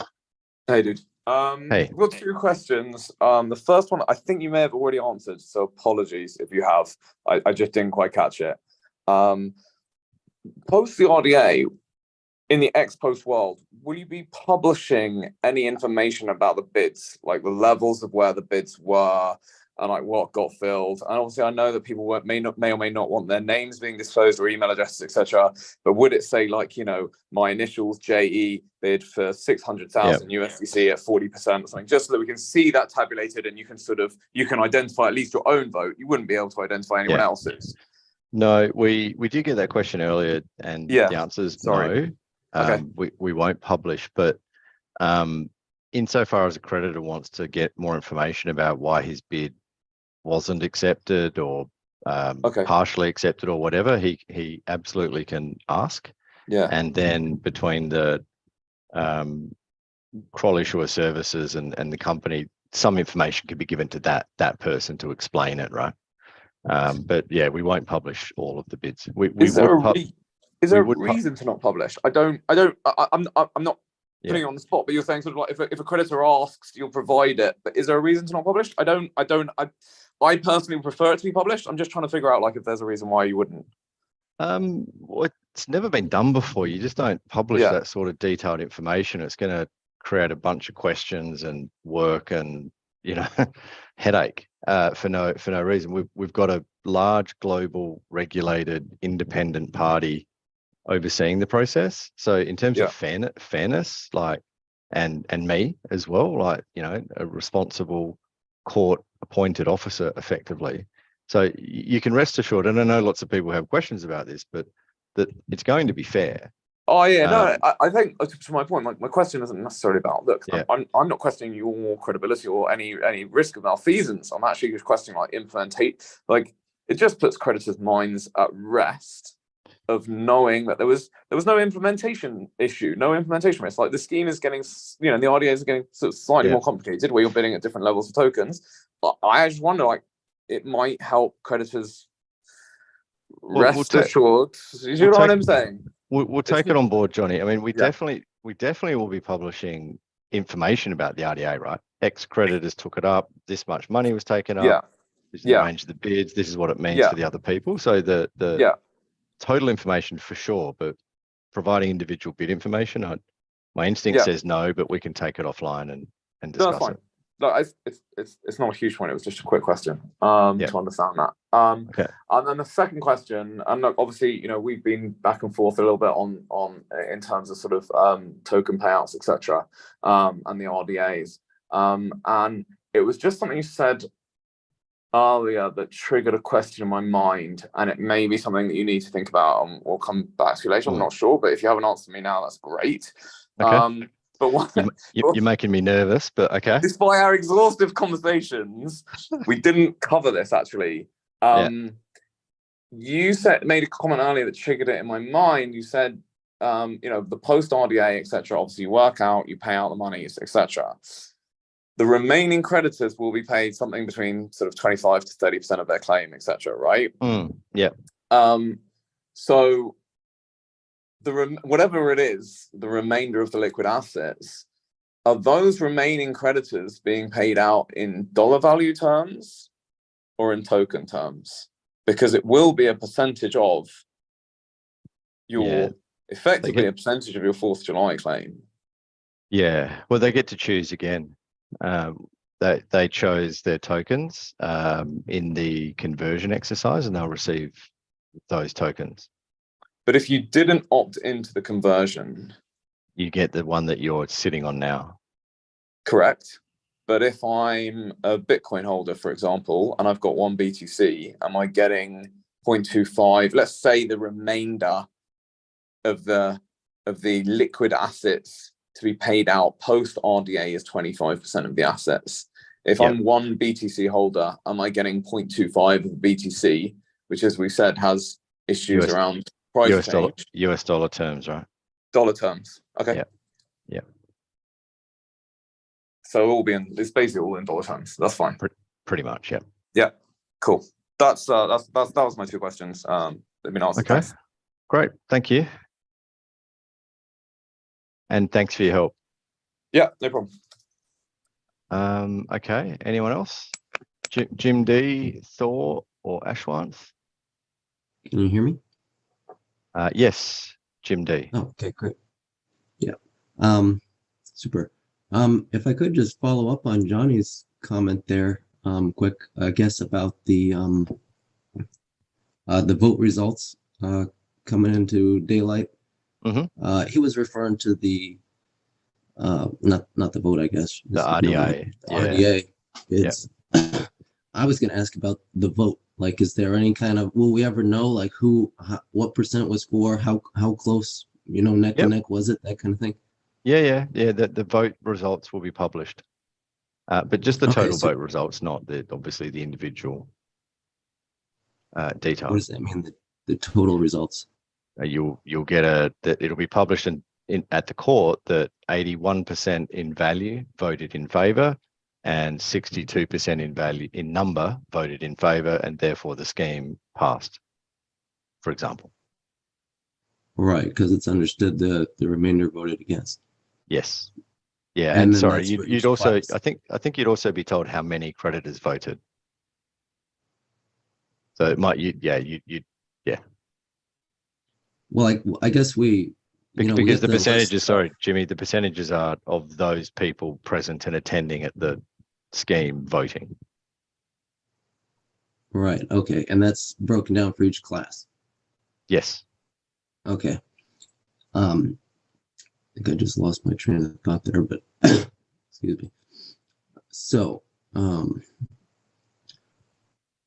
right. Next question, I guess. What will be like the state of the app going forward?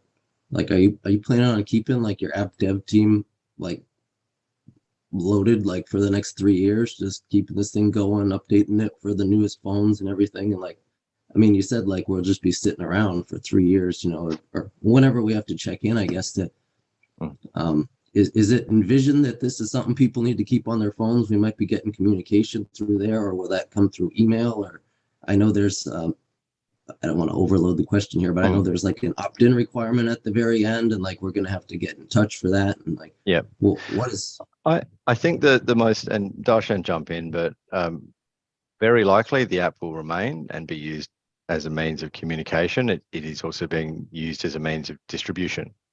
Can you? The amount? Yeah. Sorry. So the amounts will be credited into your account, and then you can take it from that account. And you know that maintenance, if you like, of the app has been factored into the estimated cost going forward.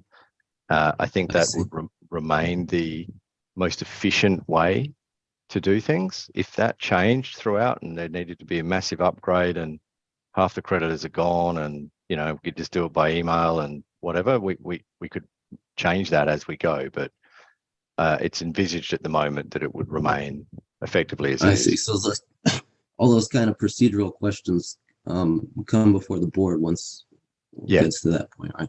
I guess that leads me to my next question is like, what is the timeline for the new board? I didn't particularly notice that in the scheme documents, but is there like a timeline, like from this moment, you know, or starting at the sanctioning of the scheme in the court, like we have this much time to get a new board together, and then they have this much time to do the hiring and firing, whatever they need to do, and all of those kinds of things. And like, because I guess the creditors are going to want to have to organize to get their ducks in a row to figure out who they want to nominate, all that. Yeah, and there's a process to finalize who that person is and agree. No, I'm talking about like the timeline for like, well, I understand. How long will this take? Should it take 6 months to get all this in place? Or like, what can the business do in the interim?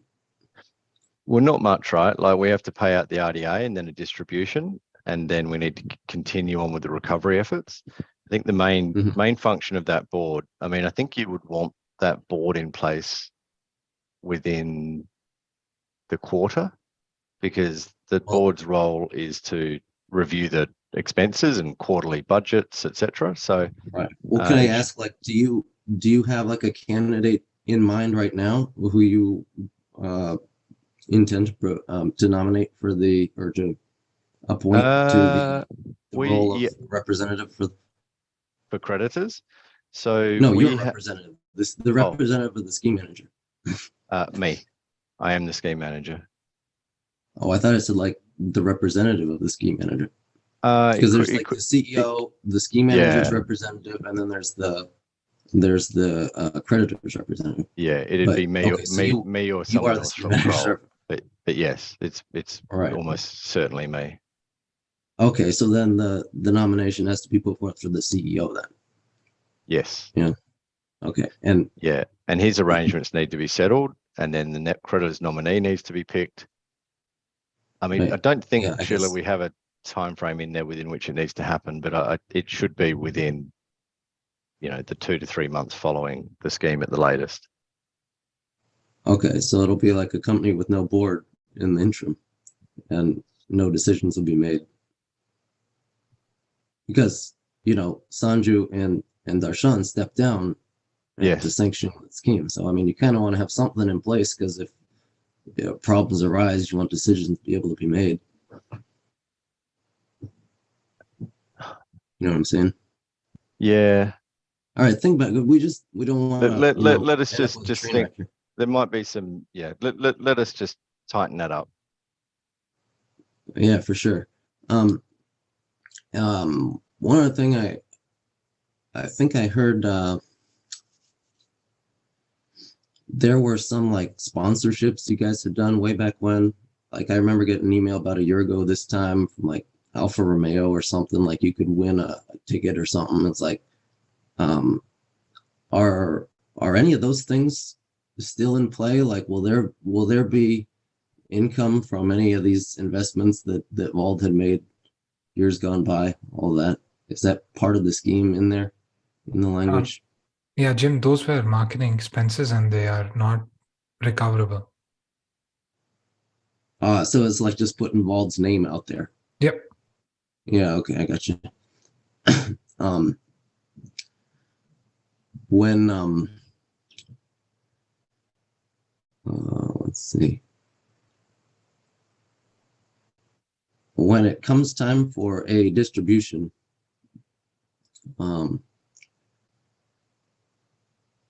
I guess, do we all have to do the KYC over again, or how does that work? Because I've heard that mentioned a couple times. Yes. Is that for each distribution, or? Good question. No, it has to be done because it's a bit stale now. Right. Darshan So or George, do you know? You have a partnership like locked in place for the next 3 years or something, or how are you going to make sure that we don't run into more, ED style problems with, these funds are coming in from third parties and everything, and then they get locked up somewhere because we can't identify everybody who they're going out to. Yeah.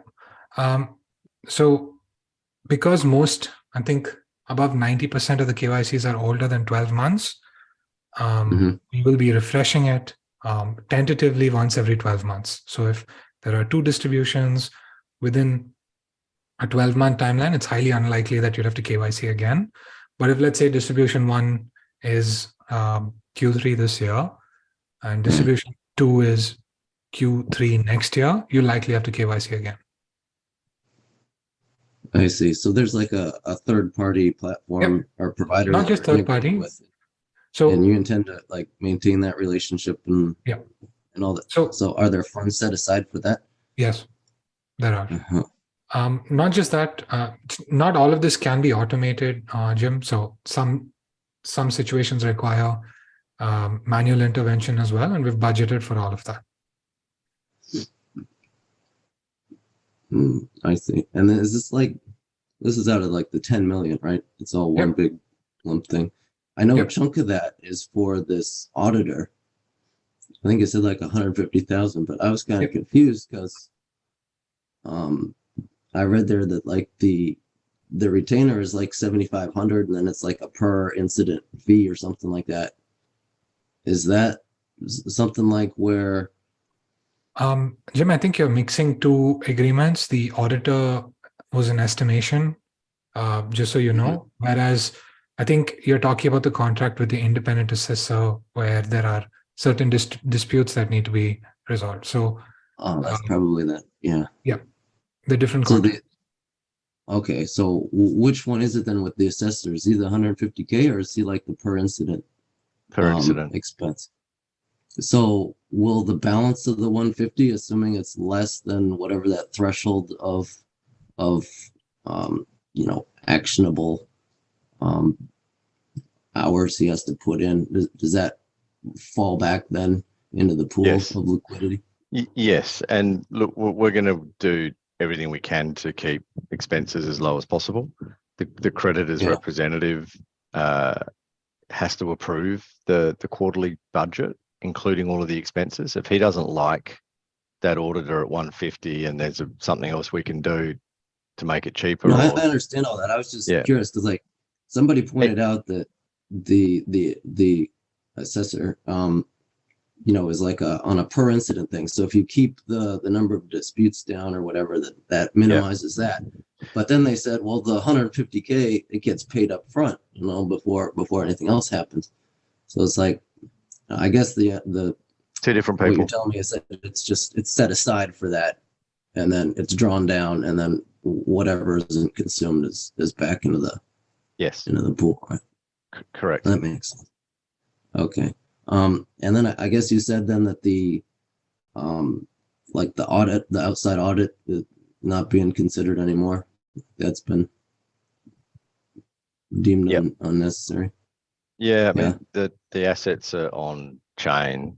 People can check them out whenever they want. The creditor position is being verified by the scheme. Nothing to audit. Yeah, basically. so it's like, so really the only players in this game who hold any of the numbers are Vauld and the 3 or 4 counterparties out there, right? There's nothing else to enter in the game. We will, I'm not sure what you mean there, but we will be reporting to creditors on a quarterly basis. So you'll get financial information each quarter from the company. Well, I mean, like, say, for example, this FDX thing is going through litigation and there's some percentage of that, whatever, 20 million that was supposed to be, and that the lawyers take whatever, or I don't know how that would work, but, if it ends up coming back that there's like, 8 million of that coming back into the pool, like, who verifies that all of that was kosher? If there's no plan for any kind of an audit in the past or now or in the future, it's all kind of like, everything's just kind of is what it is. Well, I mean, an auditor doesn't do, that's not what an auditor does anyway, verify that you did a good deal when you settled an outstanding I'm not claim, talking about right? like get a good deal. I'm talking about like all the money is where it's supposed to be, where when they say that. You can see it on the chain, right? There's a link in the documentation sent out with the scheme. The FTX money is not on the chain anywhere. It hasn't come back to the company. That's right. That's what I'm saying. Yes. So there's Vauld, and then there's these counterparties, and we'll report to you each quarter on the progress of these claims as far as we can, right? The problems with counterparty A. So there'll be an update provided to creditors, tell you what's happening and if there are collections or not, and when there are collections, and they'll also go into liminal. Into the what? Liminal, the custodial arrangement. Oh, right. Okay, liminal. Yeah. Okay, and I guess then the last thing was I was curious, like this, the corporate shares that you were talking about before, that Darshan is a shareholder. Are those like voting shares, or are they? No. Yes, just shares, normal shares. Just normal shares. Like, would they become voting shares if they were transferred or anything like that? They are voting shares, and they will always be voting shares, whether they're transferred or not. Oh, they are? Okay. So then what is to prevent a majority owner from like reorganizing the board? It would be a breach of a Singapore court order, and I could throw Darshan in prison. Does that help?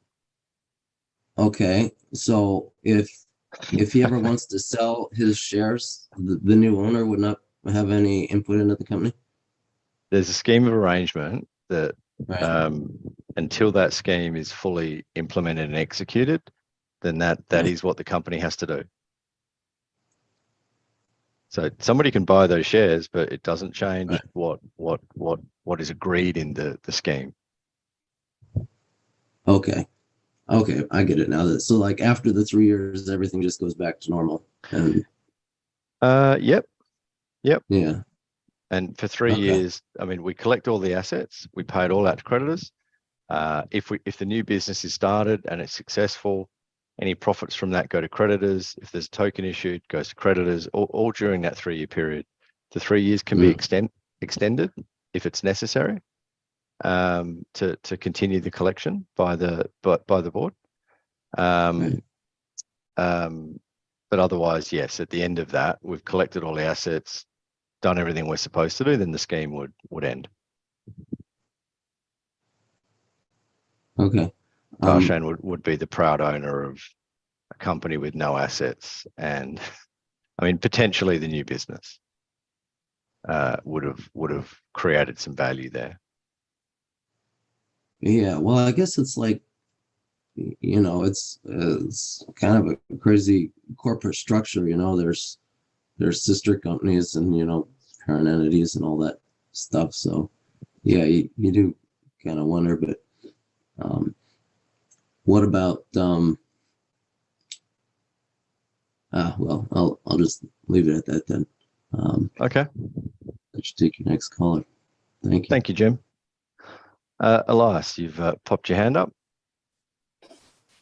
Thanks, Jason. Appreciate it. Mate, I'll try and keep it short. Just a quick one. So let's say you hang around for the distributed payments. Let's say the value of, let's say I hold one BTC as an example, and the value of that BTC is actually less in dollar terms in a year's time. Do I inherit that risk, and let's say I get a percentage payout on my BTC and it's valued at less? Am I essentially getting less USD at the time? Way it works is there's $115 million in assets today that are liquid. They're going to get paid out in July by that reverse Dutch auction. So people can bid. You understand that, Elias? Yes. Yep. And then, so if people don't participate in that, then the balance of funds is paid out. So all of the funds that we have now will get paid out in July, August. So there's not really the issue that you're talking about, because the funds are paid out, right? Then there's so if you don't participate in the RDA and you're going to stick around for, the 3 years or however long it takes, then we will collect these various loans. These loans are in 4 currencies: BTC, Ethereum, XRP, and USDC. Now you have exposure to those coins. Yes. You don't get to choose, I want to hold BTC or I want to hold USDT. It is what it is. If we go and collect the coin loan thing and we get all XRP back, well, then we're going to distribute all the XRP. And whatever price that is in 2 years from now, it might be 5 times as high. It might be, 50% lower, but whatever it is, that's what you'll get. If you then say, I don't want that XRP, I'd like to receive it in USDT, we would convert whatever the value of the XRP is at that date into USDT, and we'd hand you that. Okay, that makes sense. I guess how are you? Let's say I decide to stick around for the 3 years, and let's say best case scenario, you're able to pay back everybody that hung around in full, the amount that was outstanding. So I'm currently, and I know it doesn't matter what I'm holding, but let's say the value as of today of what I'm currently holding in USDT terms is 130K as of today. Yep. If you're paying me back in XRP, how are you valuing? I guess how are you getting the value of my account as of which date? June the 4th. Okay, so it is as of June the 4th. That's it. That's the point. Anything beyond that is just faff. Pretty much. All right, easy. That's all I needed. Excellent. Thanks, Elias. Thanks, mate. Okay, David and/or Priya.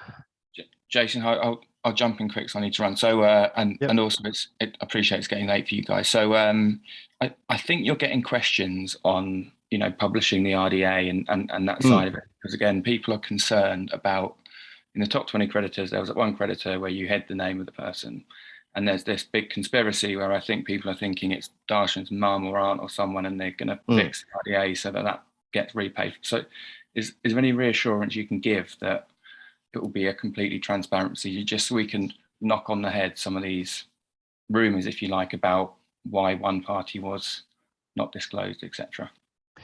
Well, no, I mean, nobody's going to be disclosed. I mean, and whether it's Darshan's mum or not, even if I published each bid with some code next to it, you're not going to know that it's Darshan's mum, right? It doesn't help you. Darshan has said that he's waiving his claims, he's not participating. There will need to be not just me, Jason, all related parties. Yes. And then there will be a KYC process to remove any funds from the Vauld platform. So if I do spot your mum there, Darshan, I'm going to have to freeze those funds and give them back to the creditors. Yeah, but I think you can see where the concern's coming from. I mean, I think you've actually said before it's not a related party, and we just have to take your word for it. I think that's the worry. But I mean, I'm uncomfortable with it. The board will verify that it's not a related party. Yeah. Yep. So that creditor representative Yep. will be able to validate that there's nothing Sure. opaque going on. Okay, fantastic. That's everything. Thank you. He could review all of that information in detail if he wants to. Yeah. Perfect. Great. Thank you. Okay. Cheers. Hi, Priya. Hey, Jason. Hi, everyone on the team as well. It's been more than 2 hours and I have been diligently listening to everything. Kudos to the team for being so patient. Couple of questions. I don't understand the jargons fully. It's the first meeting I'm attending, but I just have quick questions. Number one, I did have certain funds stored in the wallet of Vauld outside my crypto holdings.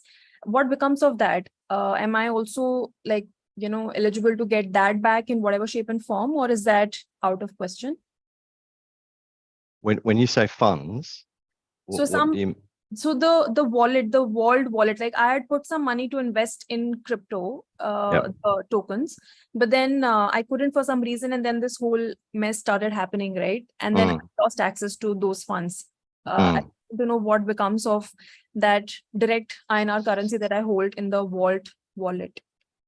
It's INR. Okay. So that INR creditors will be repaid following approval of the scheme in full.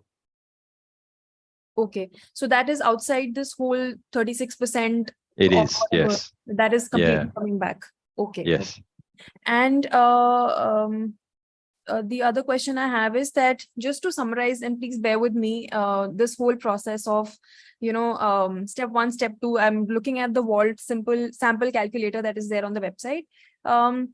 So say I do participate in the RDA, I apply, I mean, there's a bid or whatever, and then either I make it or I don't make it. If I make it, then whatever percentage I qualify for as part of that bid, that percentage of my holdings are paid back to me, and I'm out of the process completely. No matter what recovery later on of the illiquid assets happens, I lose my claim or my ownership.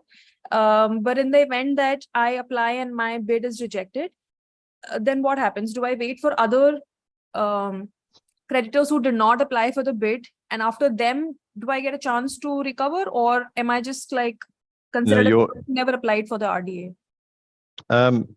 So if you don't participate in the RDA, or you participate but your bid is not accepted, then you just remain a creditor of Vauld. So in that first RDA, let's just assume the RDA bid price is 40%. So they take more than that 36% that's sitting there in the account. That means there's less for the people that remain in liquid assets, and so they'll get 30 cents, say. So less than the 36. So the exiting RDA people get 40 cents. The people that don't get accepted in the RDA get something a little bit less than 36. Let's just say it's 30. And those people that stay, they get to stick around for the next 3 years. And as and when we recover these other illiquid assets, they'll be paid out to those creditors. There may be other RDAs in the future as well, which would work on the same basis. Right. And if the recovery of illiquid assets is made, let's say, I mean, the best case scenario in full, along with interest and everything. So is there a chance that whatever gains will be there, right? I mean, there's a total pool that the creditors, owe. But there's obviously like an upside to the return coming from those loans. Is that going to be distributed among creditors as well, or that's going to be just with the company? Yeah, absolutely. Anything and everything we recover, and we'll be trying to recover all of it, outstanding interest and penalties and legal costs or whatever, is what we'll be trying to recover, and whatever we recover will be distributed. Right. And Jason, since you mentioned that, you do have significant experience in this whole loans and this space, I heard you earlier about 25 years and plus. In your opinion, how do you see this panning out? Do you think, the settlements will be made and it might never go through, or what? Like, obviously we want to believe that 100% will happen, but realistically, what do you think? I would really be keen to know. It's a tough one, Priya. I see no real reason why we can't collect. We can't win judgments against these creditors to collect these loans. There may be some debate about how much, You know, the penalties and interest and offsets or whatever else. But we lent the money. We've got to get it back. And I think we can win that. But the bigger issue or question in terms of recovery is enforceability. So are our counterparties going to exist when we get that judgment? And that's tough to say. We don't have any information on they're not public companies. There's very little that you can glean from, you know, your research on these companies to establish whether or not they will be around or not. In some ways, you know, we obviously hope that crypto has come up recently. If crypto continues to go up, it seems to me much more likely that these counterparties will benefit from that as well, and therefore be capable of repaying us. So in simplest terms, it's a bit of a bet on the crypto market generally, because that will improve our prospects of collection. The biggest risk is enforcement. Right, right. And pardon me, this might be an extremely silly question to ask at this stage of the entire process, but why are these illiquid? I mean, are we asking them before time for them to like pay back, or has something gone bad? Like what's really happened? Because from what I thought earlier, this whole problem started happening because some investors sort of, you know, maybe they backed out or something like that. So I thought this is outside, but if there's like a short answer to that, if you can tell me. I can do it relatively briefly. I mean, our problems are there because we had mismatched assets and liabilities. That created a gap in our balance sheet, and then softness in the crypto market created a run, and we didn't have enough liquidity. So a mismatch in liquidity as well. That's why we're here as Vauld. In terms of counterparties, trying to remember what the question was. It's late. No, I think what is. How did they come to become illiquid, Jason? I think that's the question. Well, okay. In FlipVault, that's a fairly unfortunate incident where the enforcement directorate in India has frozen about $20 million of our funds. And as a result of one of the customers' behavior, not FlipVault's behavior, but those funds remain frozen. We've objected. We lost in the first instance in court. We are appealing that, and we do believe that ultimately we can unfreeze those funds. It's not anything that we did, but we need to prove that those funds are clean of this customer effectively. Coin Loan is a company that around the same time as when we had trouble, they had trouble. We sought to redeem our loan, which we were able to do. They put up gates on redemptions. I forget what it was, but $10,000 a day or something like that. And then when we sought to recover the full amount, which is about $20 million, they put up the shutters properly. We are litigating them in Estonia. We're not yet in court. There is a bankruptcy application against them from another creditor, and we are joining those proceedings. The largest loan, counterparty A, is $110 million or thereabouts. That's not due for repayment until June this year. Got it. Thank you so much, Jason. And one last question. The interest that we were earning on our tokens that we were holding, we made FDs, etc. out of them, right? So do we mean to say that whatever the app was showing up until, let's say, 2 hours back, after a point, I think, was it 4th July or June last year, like, is that immaterial, whatever interest that we've earned after that particular time? It'll be written off. Okay, got it. That's the term of the scheme. Yeah. All right, thank you so much for answering the questions, Jason. No problem. Thank you, Priya. Sumit or Prashant? Yeah. Hello, folks. Thanks for the clarity on all the parts. I've been reading a lot of, I read every email that I receive from Vauld, but just if you want to explain to a person who is just want to know what is the simple terms, like, for example, I have 1,000 USD in my account, and just to in a very small, without any jargon, that what, because I want to explain to somebody who doesn't understand a Yep. lot in English. So I just want to explain in simple terms what is these are the steps you can do, and that's it. I don't want to like counter question anything. Just give me the steps in a very simple term. So what will happen to the funds? That's it. Okay. If you are a person that needs that money quickly, then you should participate in the RDA and bid something like 40 cents, which would get you back $400 equivalent. And then that's the end of it. You get nothing more ever. If you don't necessarily need that money quickly, then you do nothing. You should receive the emails and vote in favor of the scheme to support it, but then don't participate in the RDA.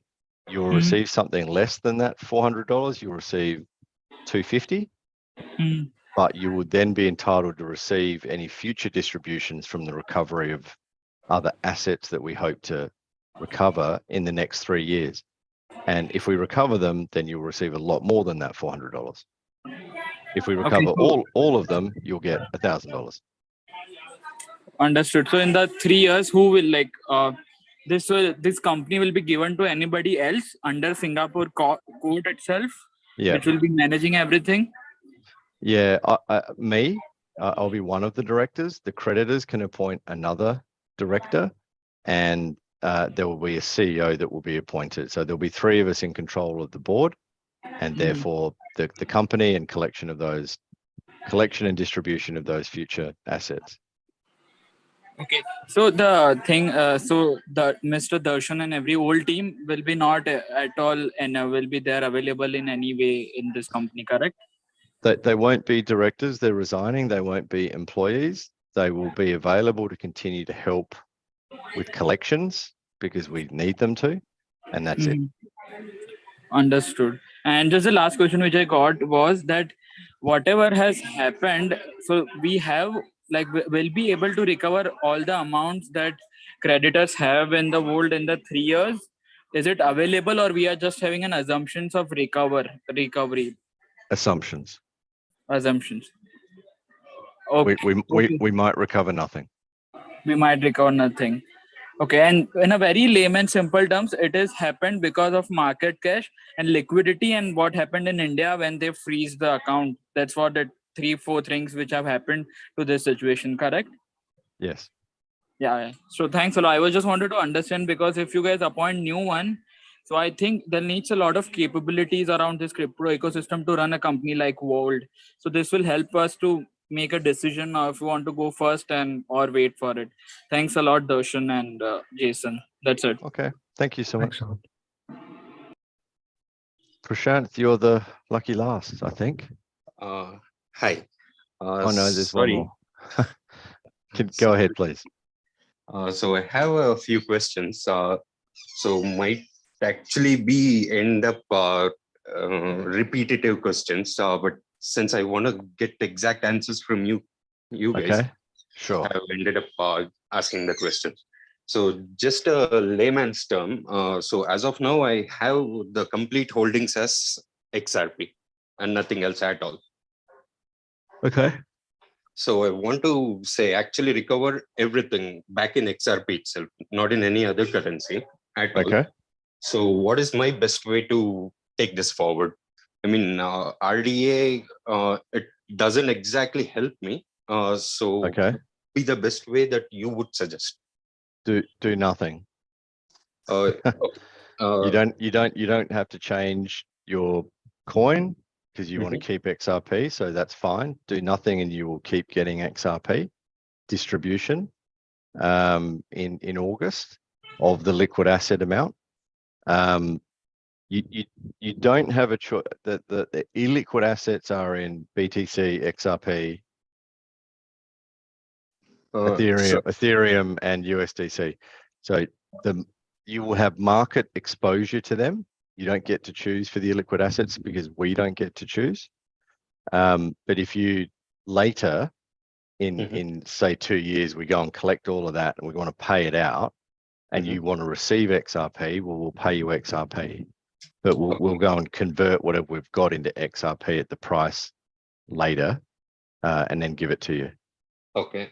On a follow-up question on the same, say just an example. I mean, this is completely based upon my research. The thing is, as of now, the XRP is like 50 cents, half a dollar basically, close by. Say if the price rises, I mean, just in a hypothetical scenario, say if it does reach extraordinary length, in that case, will I still be getting the same amount of XRP that I hold in my account, or how is it? Just assume that I have, say, 10,000 XRP, example-wise.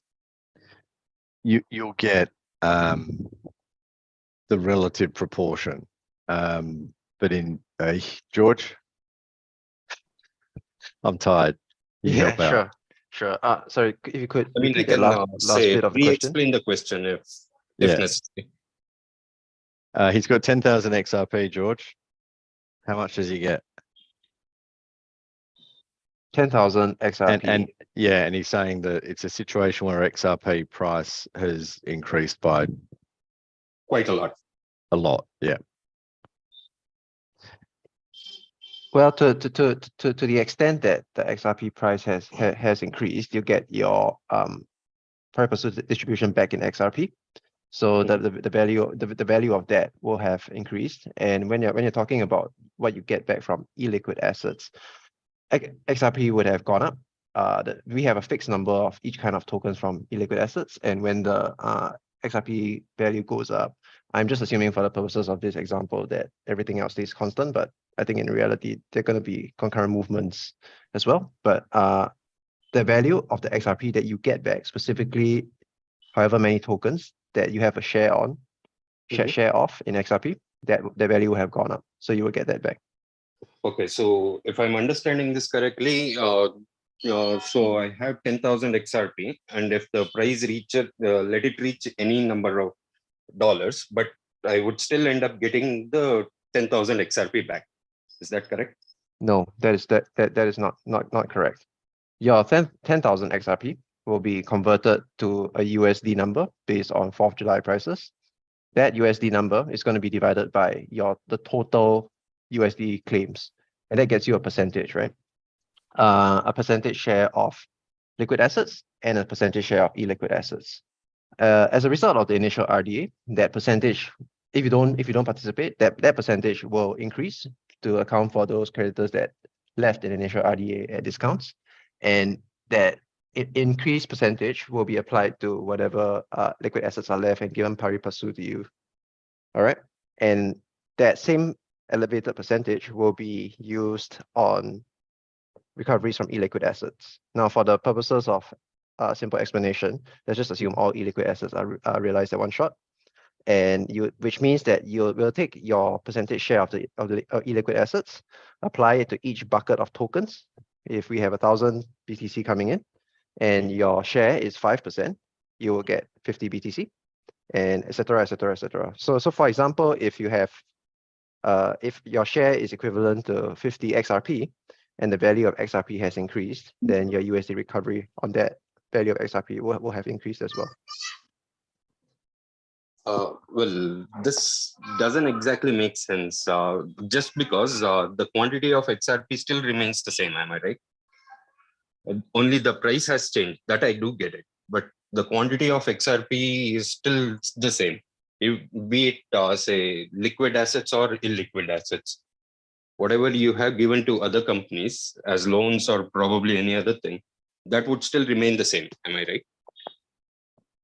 For illiquid assets, that's correct. The current assumption is that we receive these tokens back from illiquid assets in the same tokens that they were loaned out to third parties in. That may not be the case when it comes to actually realizing these assets, but you are right. If we have 1,000 BTC coming in, we have 1,000 BTC coming in. That token count doesn't change, just the USD value of it does. Correct. So I'm supposed to receive the entire thing. I mean, if I were to say not choose RDA and end up continuing for 3 years, and if everything gets recovered, then I'm supposed to actually get 10,000 XRP. Am I right? This includes everything, liquid, illiquid, and everything. Am I right? you may get in excess of how much that 10,000 XRP is worth in USD terms as at 4th of July. Correct. But minimum we are not 10,000 guaranteeing is a you must, am I 10,000 right? XRP. Okay, perfect. And this might be a sort of a silly suggestion to you guys. So I'm a big believer in the company called Ripple. So you guys can actually say talk to them. Even they were looking forward to quite a few acquisitions. The previously bankrupted company called Celsius or Voyager. I don't exactly remember, but it's one among these two for sure. They were actually trying to plan to recover these funds. Ripple was trying to actually take over this particular company. So I'm not sure whether that helps, but it's just a suggestion. Thank you. All right, thanks for your questions. I think that's it. Yep, no further people. All right, well, thank you all very much. Appreciate your time and your questions tonight. And wish you a good evening, good morning. Thanks, everyone. Thanks, everyone. Thanks, everyone.